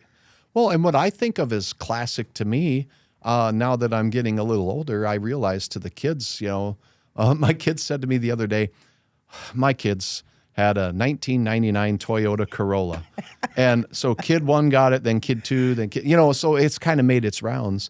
And I ended up with the car back because they have purchased other vehicles now. And so I got this car just this year back. I'm like, and one of them says, Dad, it's a classic.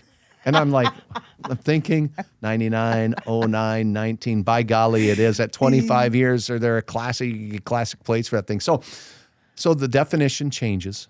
And what young people are interested in today and isn't always the same thing. So we've got all these cars that do drifting, and you got cars that are from the family that your grandfather used to own, and it might have a rusty hole in the back room. And that's why I wish I would have took it, because it was my car and it had a story. And I've done so much in this car that it's just, it's got a history. I should have went to those shows. I felt like, well, it isn't quite up to snuff. People look at it and kind of not they'll raise their lip about that car is really rusty or whatever. But now, when we tore it down and put it back together, now I'm really, really excited about it. But I really wish I would have been there and been a part of that community so they could have seen where it came from and where it is today too. So this is completely off topic again, but there's a common theme with the people that come onto this podcast and what I listen to, people that you would deem as successful. When I ask them, how did you get here? What was your story? Every single one of them is the same in the aspect of, I didn't know what I was doing. I just did it. Right. Right. You have a pretty good, solid story of perseverance and adaptation, right? Yes. When you started learning, you were going from one model from the National Weather Service that you didn't have a lot of time to work with. Then you went to TV and adapted more. And now you're looking at your own models and adapted to the streaming platforms. And how do I get information out there faster to everybody? I mean, could you have imagined how much technology in the weather has changed over the last 40 years and how that would have projected for you? Right. No. But it's crazy. But what you regret is what you didn't do. It's just not bringing a car to shows. Right. Yeah. So it's just something I always like to bring back to people that are listening. If you have an idea on something, just go do it. No, you don't know what you're doing, but nobody who is successful did know what they were doing. They learned along the way. And if you want to do something that makes you happy and feel good, just go do it. Otherwise, you're going to be sitting there going, I wish I did. Right. Instead of, it just didn't work out, but at least I tried. And we can sometimes really feel in the moment when we're at our job or doing some job that we don't think is leading to anywhere. And that couldn't be anything farther from the truth in a lot of cases, because it's what you make of the moment that can build or sharpen the stone for the next battle, if you will. Yeah. I think that a lot of those choices that were made early and you feel like, what am I doing here? Or why? How does research match up with TV? If it wasn't for that? And honestly, when I got to TV stations, building some of the things that I did to meet and answer that even the companies that deliver stuff to TV stations for weather, said we couldn't do, that was an achievement. I was proud of that.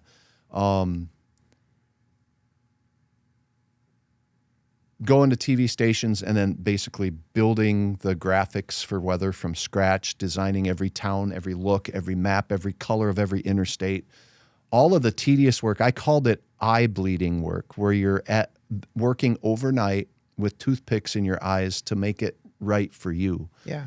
And then when a viewer calls and says, I can't read the town name or whatever, then take that to heart, try to really redesign things. There was a saying back from, I don't know who said it. I should, but I'm not a historian. The harder I worked, the luckier I got. And I loved what I did. And I put a lot of time in at night. But it was because of those moments of effort, if you will, that I noticed that other opportunities became available. And without all of that, doing what I'm doing now may have been more daunting of a task than I would have ever wanted to take on. If I didn't know how to program a computer, if I didn't know how to do lights, camera, and action, or at least be willing to learn, if I didn't like sitting there learning how to do filters for microphones so I could make things sound right and get rid of room noise, all of the little details made a difference. And I had a heck of a lot of help along the way, and I hope you all know who you are. I couldn't have done it without you, but I also couldn't have done it without the path that I've been on. So I would say to your audience today, it's like, yes, work hard. Know that what you're doing today could help you tomorrow, and make the very best of it. But never be afraid to take a step and say, I think I can do this. Because if you think you can, then you're probably right. And then work hard. I don't know that I honestly have had a true day off since I left television. Do I care? No. I take my computer with me to the trip to Arkansas. I recorded videos and posted them. I talked about the weather there. I walked and talked with the chicken, with my family's chicken, Sandy. Hi, Sandy. And so it's all about knowing that I don't want to call them dues that you pay today, because that's not really what I look at it as. It's not dues. I didn't have to do that. I wanted to do that. And by wanting to learn more and wanting to, take charge of my own future, or the future of, even when I was working in TV, I wanted it to be the best it could be. So yeah. That's helpful. Never feel like you can't do it. You can do it. And if it's simple as going to a car show, get out there, meet some people. You're going to get good ideas by just walking around and looking at the other cars. I still do that. I'm like, oh, there's a 56 Fairlane. Let me see the dash on that one. So it's fun.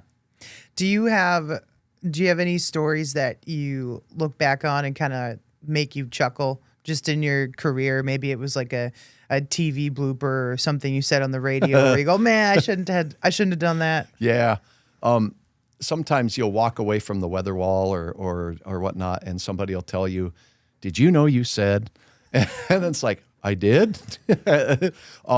So yeah, there are moments like that. But some of the funniest are kind of like improv stuff, moments when stuff just hits you and you didn't expect it.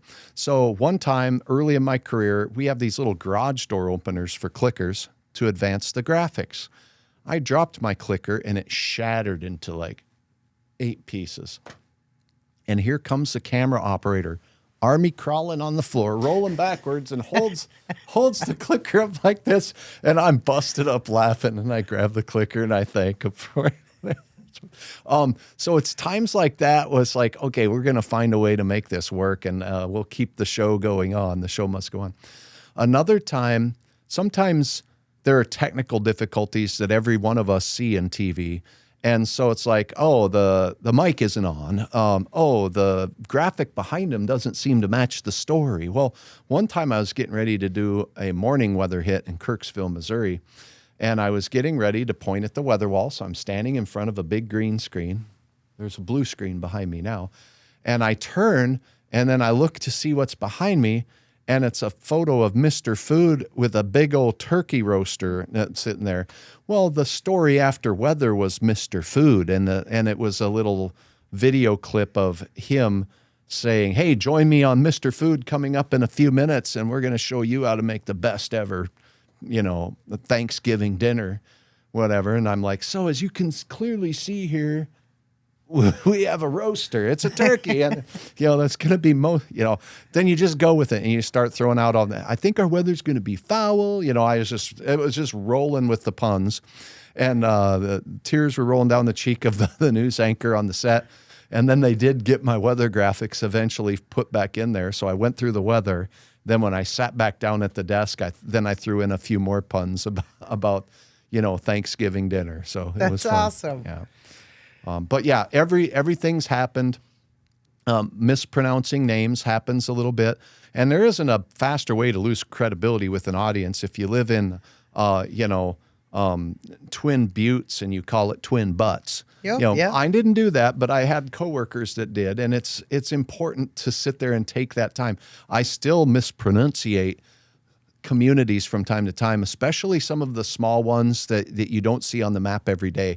And so it's like, is it Emirado or Emirado? Once you get that feel, then you're comfortable with it. But so there's a lot of bloopers like that and a lot of like improv moments where you just had to roll with the punches. So I like that. Yeah.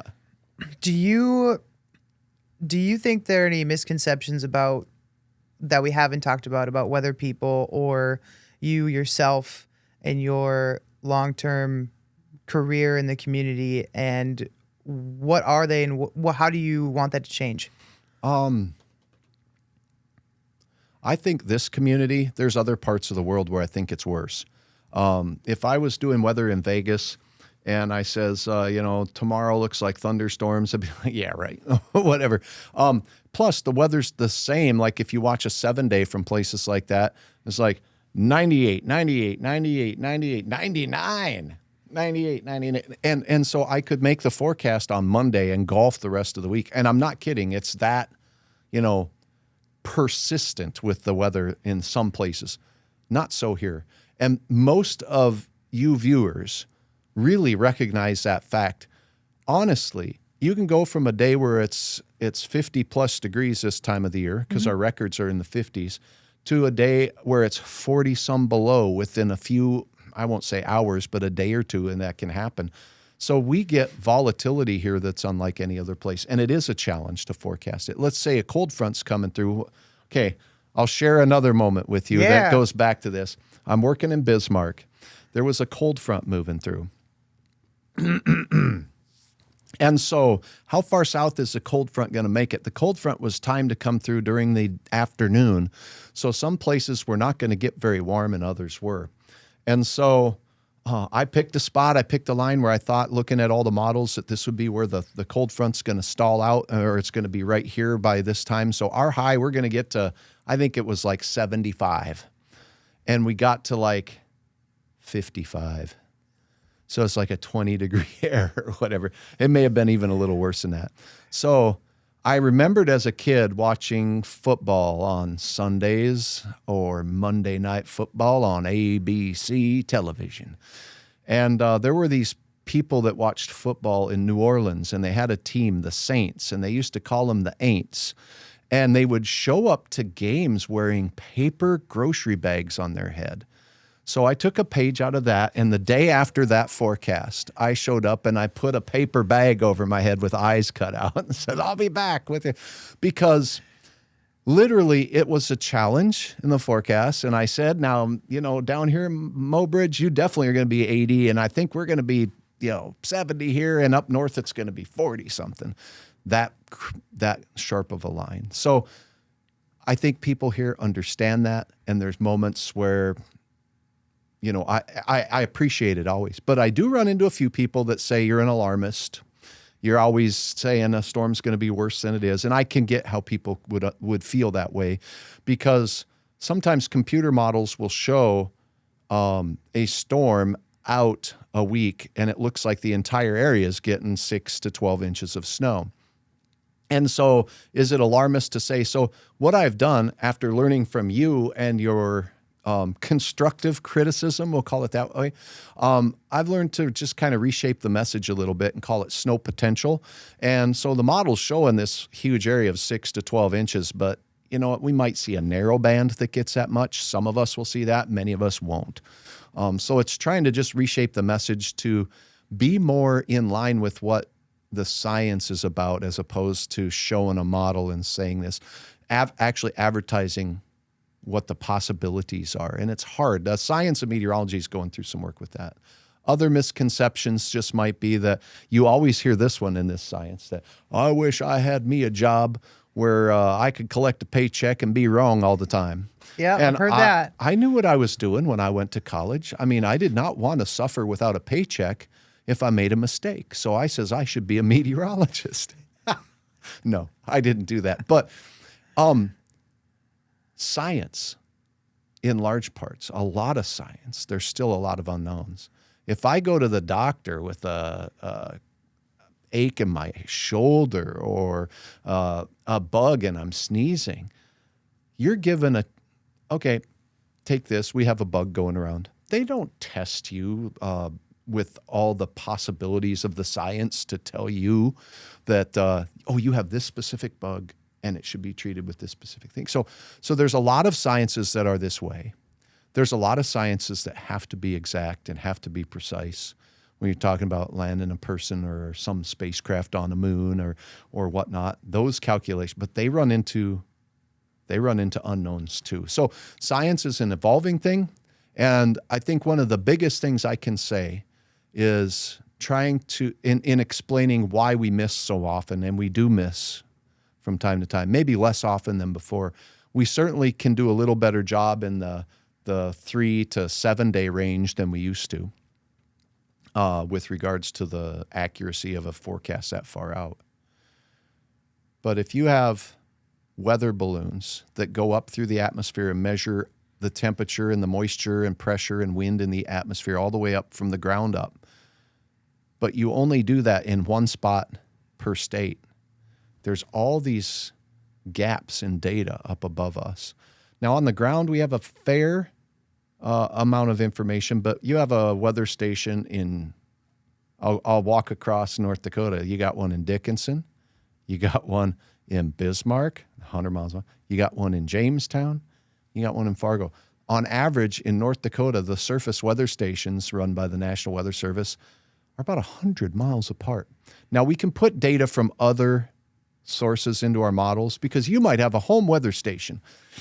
We may not use that. Scientifically, it may have some errors. It might be located somewhere where it's measuring more the temperature of the house than it is the actual air temperature. So meteorologists have to get pretty picky about what goes into the model, because if you put junk in the model, you're going to get junk out.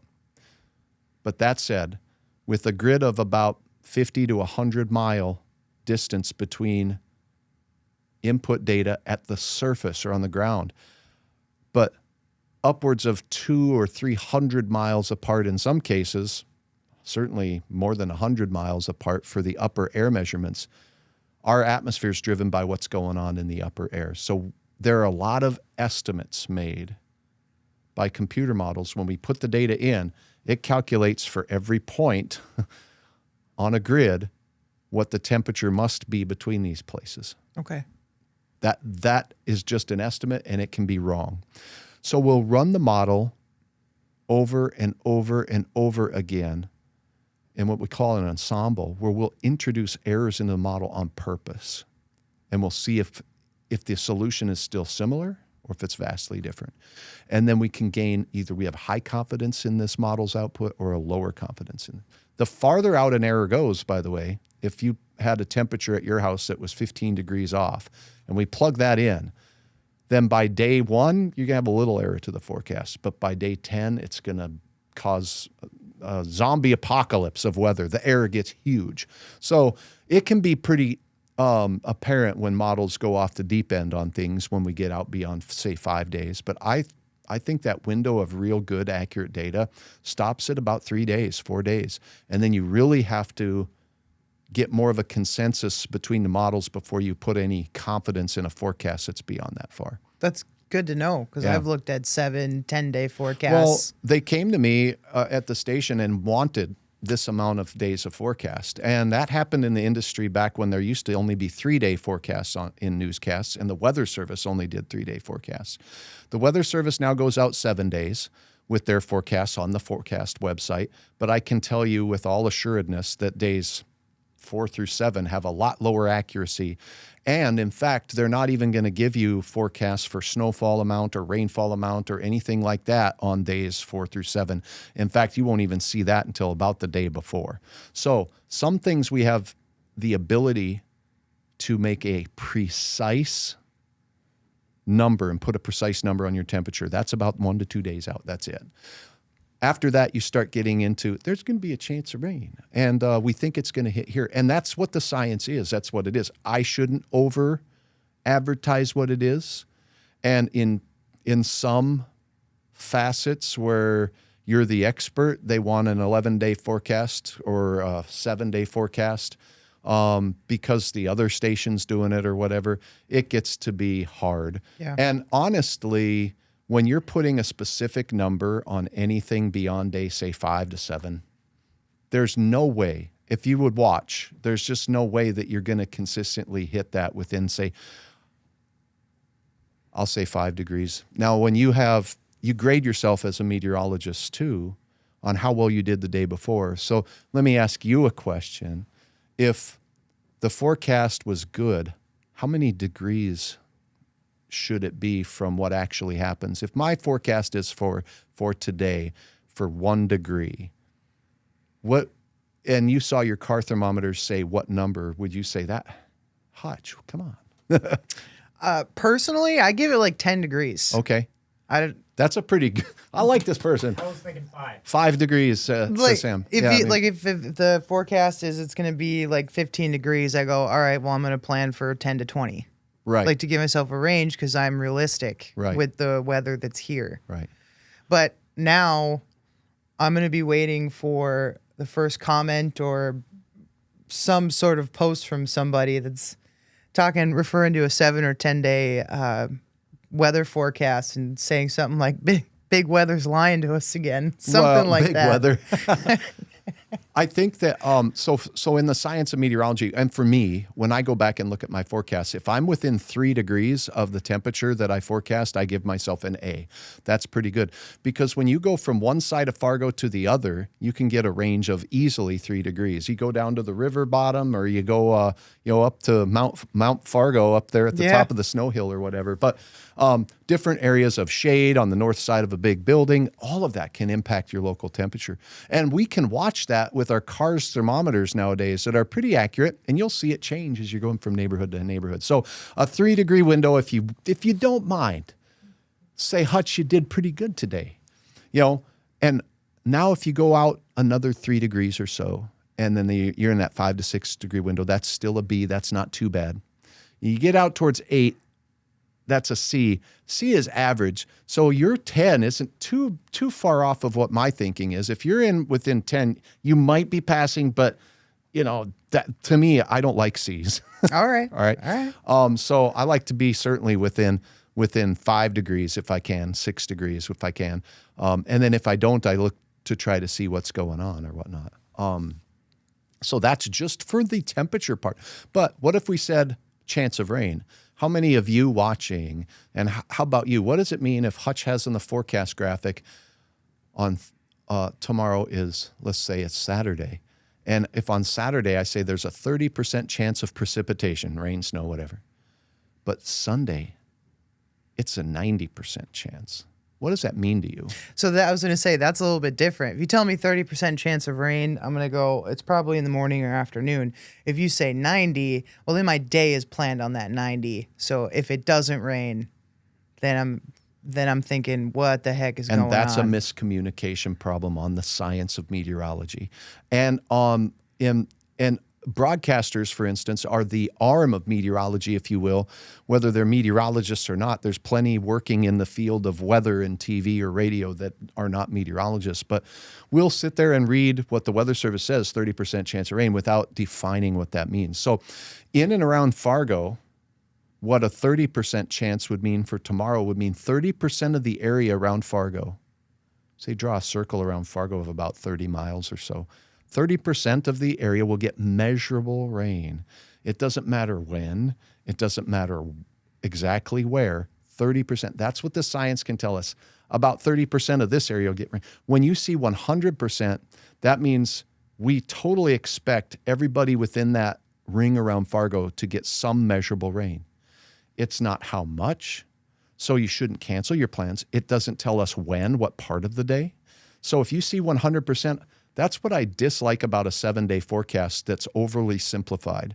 If it just says, 70% or whatever, I go into detail on my 7-day where I move the cloud to the right side of the day with the raindrop to show that it's going to be at the end of the day.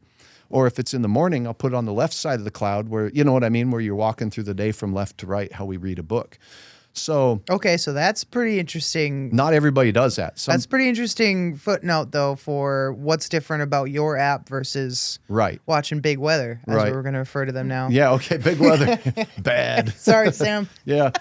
So, yeah, I mean, if there's another thing. God, this is really fun. Yeah. So another thing, not to get off my thought there, but don't ever let the percentage chance of precipitation make you feel like it's going to be heavy. When it's 100%, it doesn't mean it's heavy. It doesn't mean we're going to get an inch of snow or 10 inches of snow. It just means that 100% of the area around Fargo should get measurable precipitation. That could be a broom-worthy. You shouldn't cancel your trip. 30%. Well, if you happen to be in the area of 30%, you could get a lot of rain. But you don't know what that 30% is going to be. We don't know exactly where necessarily. Now, we can look at the models then. So a 7-day forecast is just going to give you this overview. Then if you watch that hour-by-hour model forecast of it moving through, you're going to get some information about the timing of the system, when it might approach your town. So if you're living in Castleton or Kindred or Fargo or Grand Forks, you can watch the future radar on Hutch's weather app, and that's one model, not always right. I'll admit this. One model's rendition of the progress timing of the rain, sleet, snow, hail, thunderstorm, tornado, or whatever might be coming through. Can I make, just to jet in, that future radar, how far out does that go? On my app, we only let it go out one day, 24 hours. So it's going to go out 24 hours. That's it. So you're not going to be, now, if you go online and you're looking at what meteorologists look at, there are models that go out about 24 hours. There are models that go out 48 hours. There are models that go out 7 to 10 days. I just need to figure out how to change it, because when I was looking at it this morning, the majority of what it was showing me was past until now, and then only like 20 minutes maybe of future. But since I drive from like here to Williston or Watford City and I got a 6-hour drive, I'd like to see more the whole of show. What I'm... Yeah. So what you're looking at is on the normal radar, if you hit play, it's going to play the past like 3 hours of data of the radar. So you'll see where it's coming from. And then what it does is it only plays the next 3 hours of where it's going. Okay. So it's that short term, what's happening now, that's what shows up on that radar when by default. Then you're going to see the menu at the top where you have the layers. Yeah. Or you'll see the label. It'll say National Radar on that map. If you click that National Radar, and there's a tab up top for what do you want to display. You're displaying the National Radar right now. You'll see a dot by that. You change that to the 24-hour future radar. Good to then know. You go back to the map and you can play it, and you'll see what meteorologists are seeing. Don't put concrete evidence here that I've got to cancel my plans or whatever, but use it as a tool to make a judgment on where you're going, and then pay attention to it. But it is great for giving you an estimate of the timing of when the storm's going to hit your hometown or your hometown. And another tool that I really love, I try to show these things. So remember the how-to button I told you that was on the app? Yep. If you go to the how-to and scroll through a couple of the videos, I do have one on the different layers, why I call it Radar Plus, and what you can plot there. And I will eventually stream out and spread out and do more videos on how to find power outages on Hutch's weather app. That will make it easier to find, easier to search, and you'll find that right there. So in the app itself, within there, this you won't find on other apps, is how to use some of the tools that are there. Yeah. Like a pro, right? Like I would use it on my travel trips. I've been in the middle of a lake fishing before this summer, and I'm like, oh, hey, boom. So it's nice to have that radar when you know that what radar shows you. Yeah. It can look like it's snowing, but it's not. Then radar is just a tool. It's like lying to you. But a radar beam is showing you what it's seeing in the cloud at cloud level. So it's seeing a raindrop above your head. It doesn't mean it's hitting you on the head or falling on your shoulders. Makes sense. So we talked about the percentages of like rain or cloud or whatever on a forecast. Right. Are there any other kind of facts that you want to share that people often don't take? This is what it would be interesting to do a podcast on Hutch's weather sometime about, but I've thought about that and will be considering doing more of these things. But let's go into this. There's a difference in what you see on Hutch's 7-day graphic that you'll see in my videos versus what you get on my app even. Because the 7-day forecast, when you just look at it on the app, is literally something that I can edit for one or two places, but as a human being, I can't edit it for Carrington, Rose. I can't do it for every town. I'm not a computer model. But what I can do is say, I think the model is just not cold enough, and that happens. So I will give you that insight into when I think the temperatures aren't quite cold enough tonight for lows. It's going to get colder than it's saying, or it'll be warmer here because of this. That's the kind of insight that I think a meteorologist can and should provide when they can. The other thing is how I look at a 7-day forecast that you see in my videos is way out there, different than what you'll see. When I grew up, I was always confused, even as a meteorologist early in my career, confused by what the low meant. When was the low? Was that tonight's low or was that last night's low? And is that the low between Monday and Tuesday, or is that the low between Sunday and Monday? And then the high, when does that happen? And when you start forecasting this stuff, sometimes we have our highs at midnight. So you go on a 7-day forecast and everybody thinks of the number on top as the high. Yeah. And the number on the bottom as the low. I think that's silly. Why do I think that's silly? Because if you look at my 7-day forecast on Monday, because not everybody watches every day of the week, and Hutch said Wednesday was going to have a high of 30 degrees. And in the afternoon you're out and it never got above zero, I would be way wrong from my 10-degree window you gave me. And that's a very gracious window of right and wrong.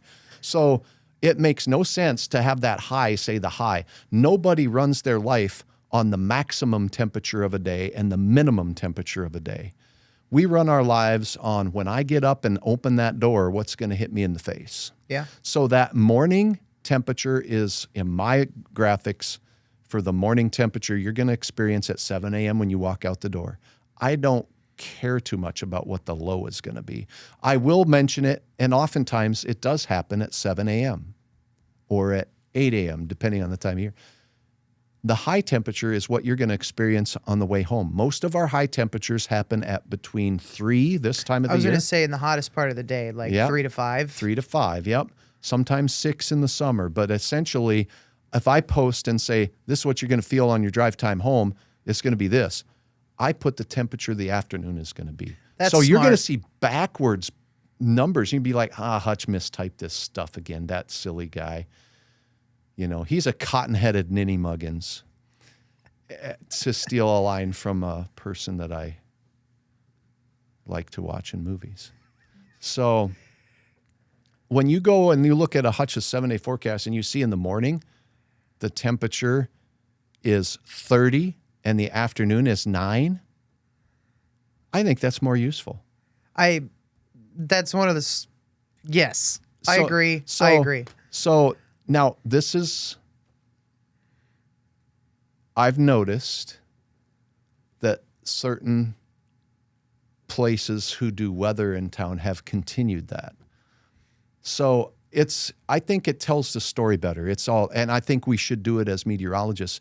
Even when you go to the National Weather Service's page, sometimes they have the high, it's labeled correctly, but we don't live our life that way. So it's easy for a user of that information to look at it and say, oh, it's going to be 35 this afternoon, when it's really going to be 0 with a wind chill of 30 below. That's a huge miscommunication and a communication gap to most of the users. So why not write the story with that and maybe have a max min number on there, but then that would get a little too cluttered. If you really want the max and the min temperature and when they're going to happen, that's what I used to try to communicate. Okay, it says 40 over here for your daytime high, but that's really happening at midnight. Most of the day is going to be, you have to stop and explain that. So I think it's a smarter way to do it. Where I put my clouds is timed with more. Morning is on the left side of the day. Afternoon weather is on the right, giving you an idea of when the system makes its way into Fargo. The text, I think, adds a lot to that. And the other thing you're going to see is Hutch, the grumpy forecaster. I shouldn't give away my secrets, but Sam can edit them out. I'm pretty consistent. Let's put it that way.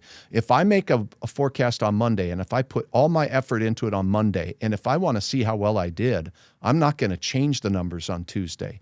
Now, when you go to a 7-day forecast on any app, including on mine, the number for your town in Carrington or Roseau is going to change every day because the model's changing every day. Gotcha. And the Weather Service changes every day, the high and the low, unless the models stay the same. I think that the practice by and large is to go with what the model consensus is. So what I do is I forecast on Monday and I move the numbers over. And unless I see a dang good reason to change it, I don't. Because what I've learned in my career is that the next day, the models will go right back to what they had the day before. So I make the weather story make sense to me on Monday. I move my numbers over on Tuesday, and you're going to get a consistent 7-day forecast all week unless it needs to be changed. I will change it, but it has to be by more than, I have a window of 3 degrees. Yeah. If the models don't show a difference of 3, and then I ain't going all out on that change they made because models have this whiplash effect every day. They give us a little something different to consider. And so I stick consistent with that, and I don't see that as a practice that a lot of places used. It's based on what the models are spitting out, rightfully so. It's a tool, but it's not the end-all be-all of what the weather is going to be here. Yeah. So. Do you have, so one of the things that I like on weather apps is temperature is great, but then there's always with the wind. Right. It wouldn't be that bad if it wasn't for the wind, said every Midwesterner ever. Right. So is the feels like on there? Because that's the number that I pay attention to. Right. And how is that calculated? It changed in about 2000. Back in the day, it was noticed that, it feels colder than it really is. And let's take this bottle of water here. Okay, so if we had a bottle of water and we set it outside and we measure the temperature of the water and the water is X degrees, we set it in the wind, the water doesn't feel colder. We feel colder though. Why? Our skin, our body's average temperature is 98.6 degrees. And so our comfort level, we're comfortable at about somewhere in between, say, 70 to 75 degrees. So our skin, 98.6 degrees internally, is warming the air closest to our skin to a comfortable level, about 75 degrees, okay? And as long as we don't move that warmed air away, we're not going to expend energy to heat the air around us anymore. Now, if we blow a fan in here and it takes the heated air around from our face off and away from us or around from our body, then we'll feel cooler. That can be nice in the summer.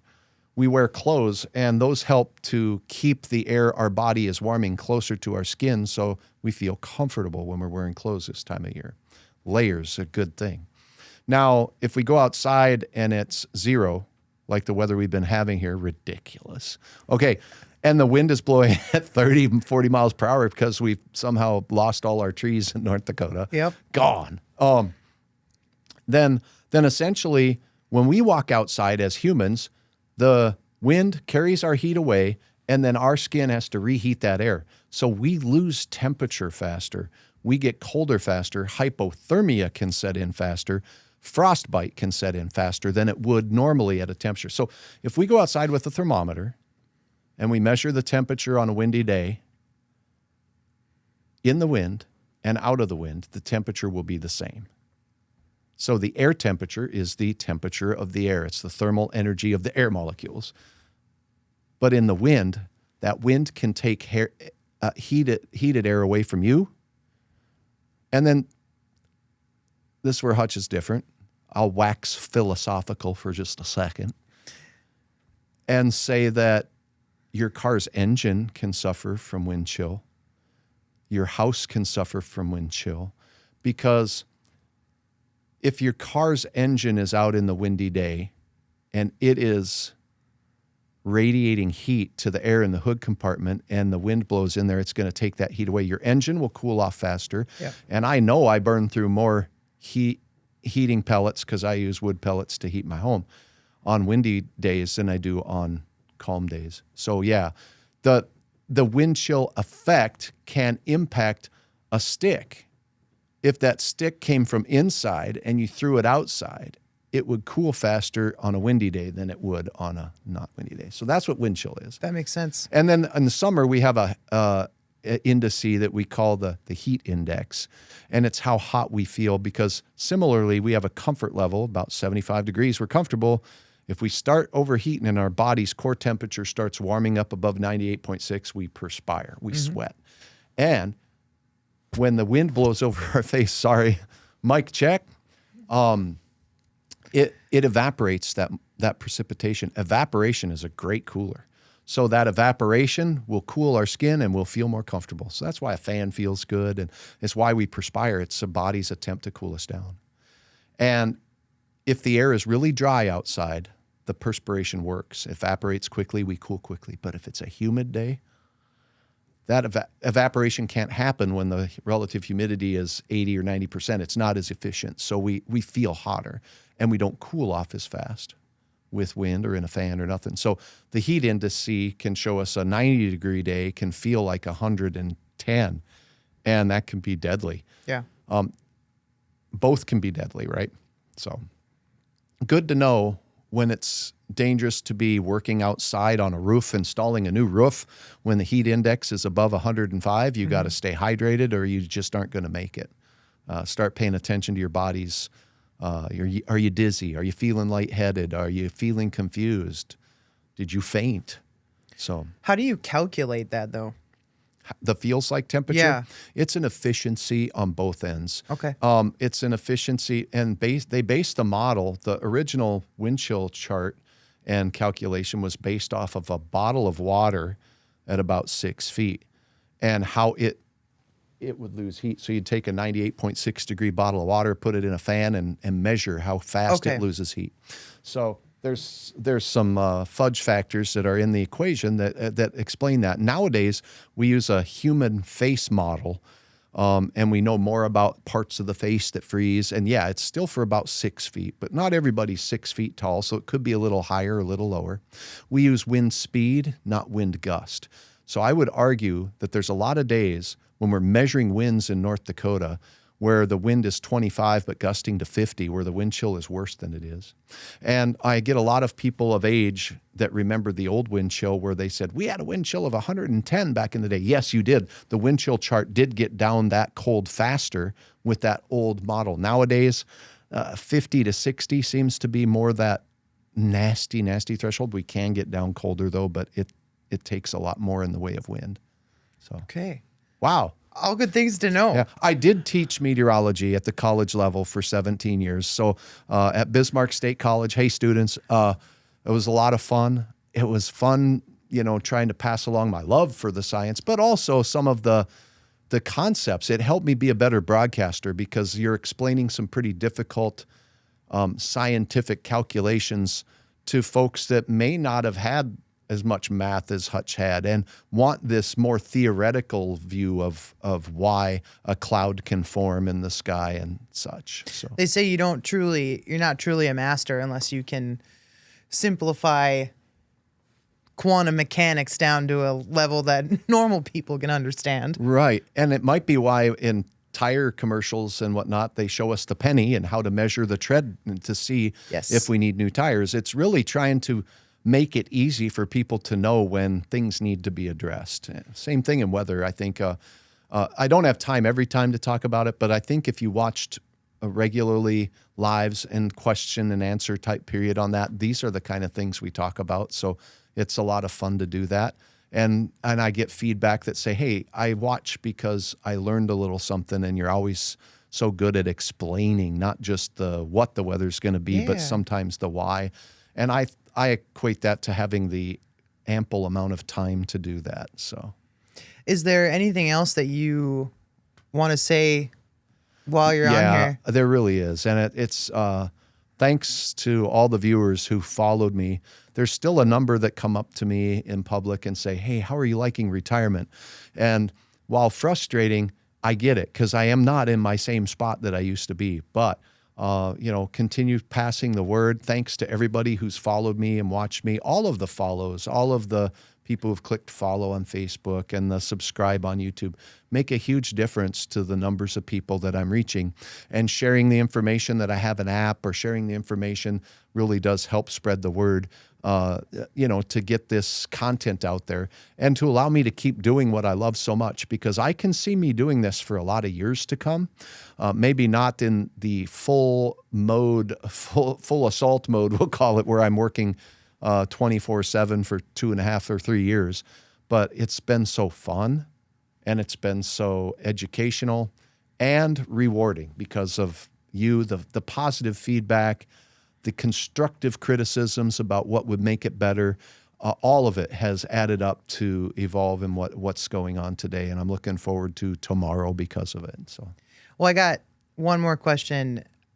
With how much technology advanced in your career from when you started to when you are now, and how much you have advanced and grown within just your career as a person, you wouldn't have figured out or even thought 30 years ago that you'd be where you are now, that Correct. Weather and being able to forecast it is where it is now. What do you think is going to happen in 5 years with weather, 10 years?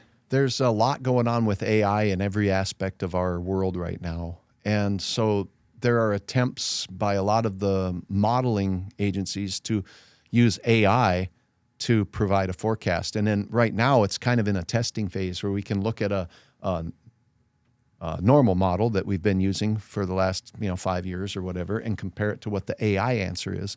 And there's some skill being shown there. I think that really, because of the computing power growing exponentially, the memory power growing exponentially, we might be able to combine the best of both worlds. I mentioned forecaster experience. What happens if we could take into a database every storm, every historical event, every possibility of high and low magnitude? It could get this bad or it could be this good, kind of a thing. And the AI can help steer the models to a better solution. Back in the day, they used to smooth models with what they called model output statistics. And it was crazy, because what they would do is they would take statistics like the average high, average low, record high, record low, and they would smooth the forecast that the model just gave you, and we call it dampen it to climatology. You would basically put more weight in what usually happens than what really the model is telling you. And I think that was not good for the science in a lot of ways. It was good to keep it in bounds, maybe, from what the max could be or should be for any given location. So I think we have tried to use some AI in our forecast modeling all along. But I do think there could be some bright things ahead for advancements in being more accurate farther out than we've ever been as a result of that. But I also think that it cannot be done on guesswork. And that means the data we put in has to expand. If we put more data into the forecast models, I think our human-made models would do much, much better. That's also been shown to be the case by adding more layers to our models as computers got faster. How small the grid is that we estimate values to now is down to, in some models, like 1 kilometer to 3 kilometers. So that's pretty good, but the forecasts are not always spot on. So, well, good deal. Yeah. Well, thank you so much for coming on. Thanks for having me. This was a lot of fun. I appreciate it, and I appreciate the partnership between OK Tire and Hutch's Weather. I think that it's the right spot to be in because you're helping provide information on a asset that people can take with them anywhere to make decisions about traveling, and it's a wonderful tool. And thanks for being a part of it. I really appreciate it. Well, it's our pleasure. Yeah, and thanks for inviting me today too. This was fun.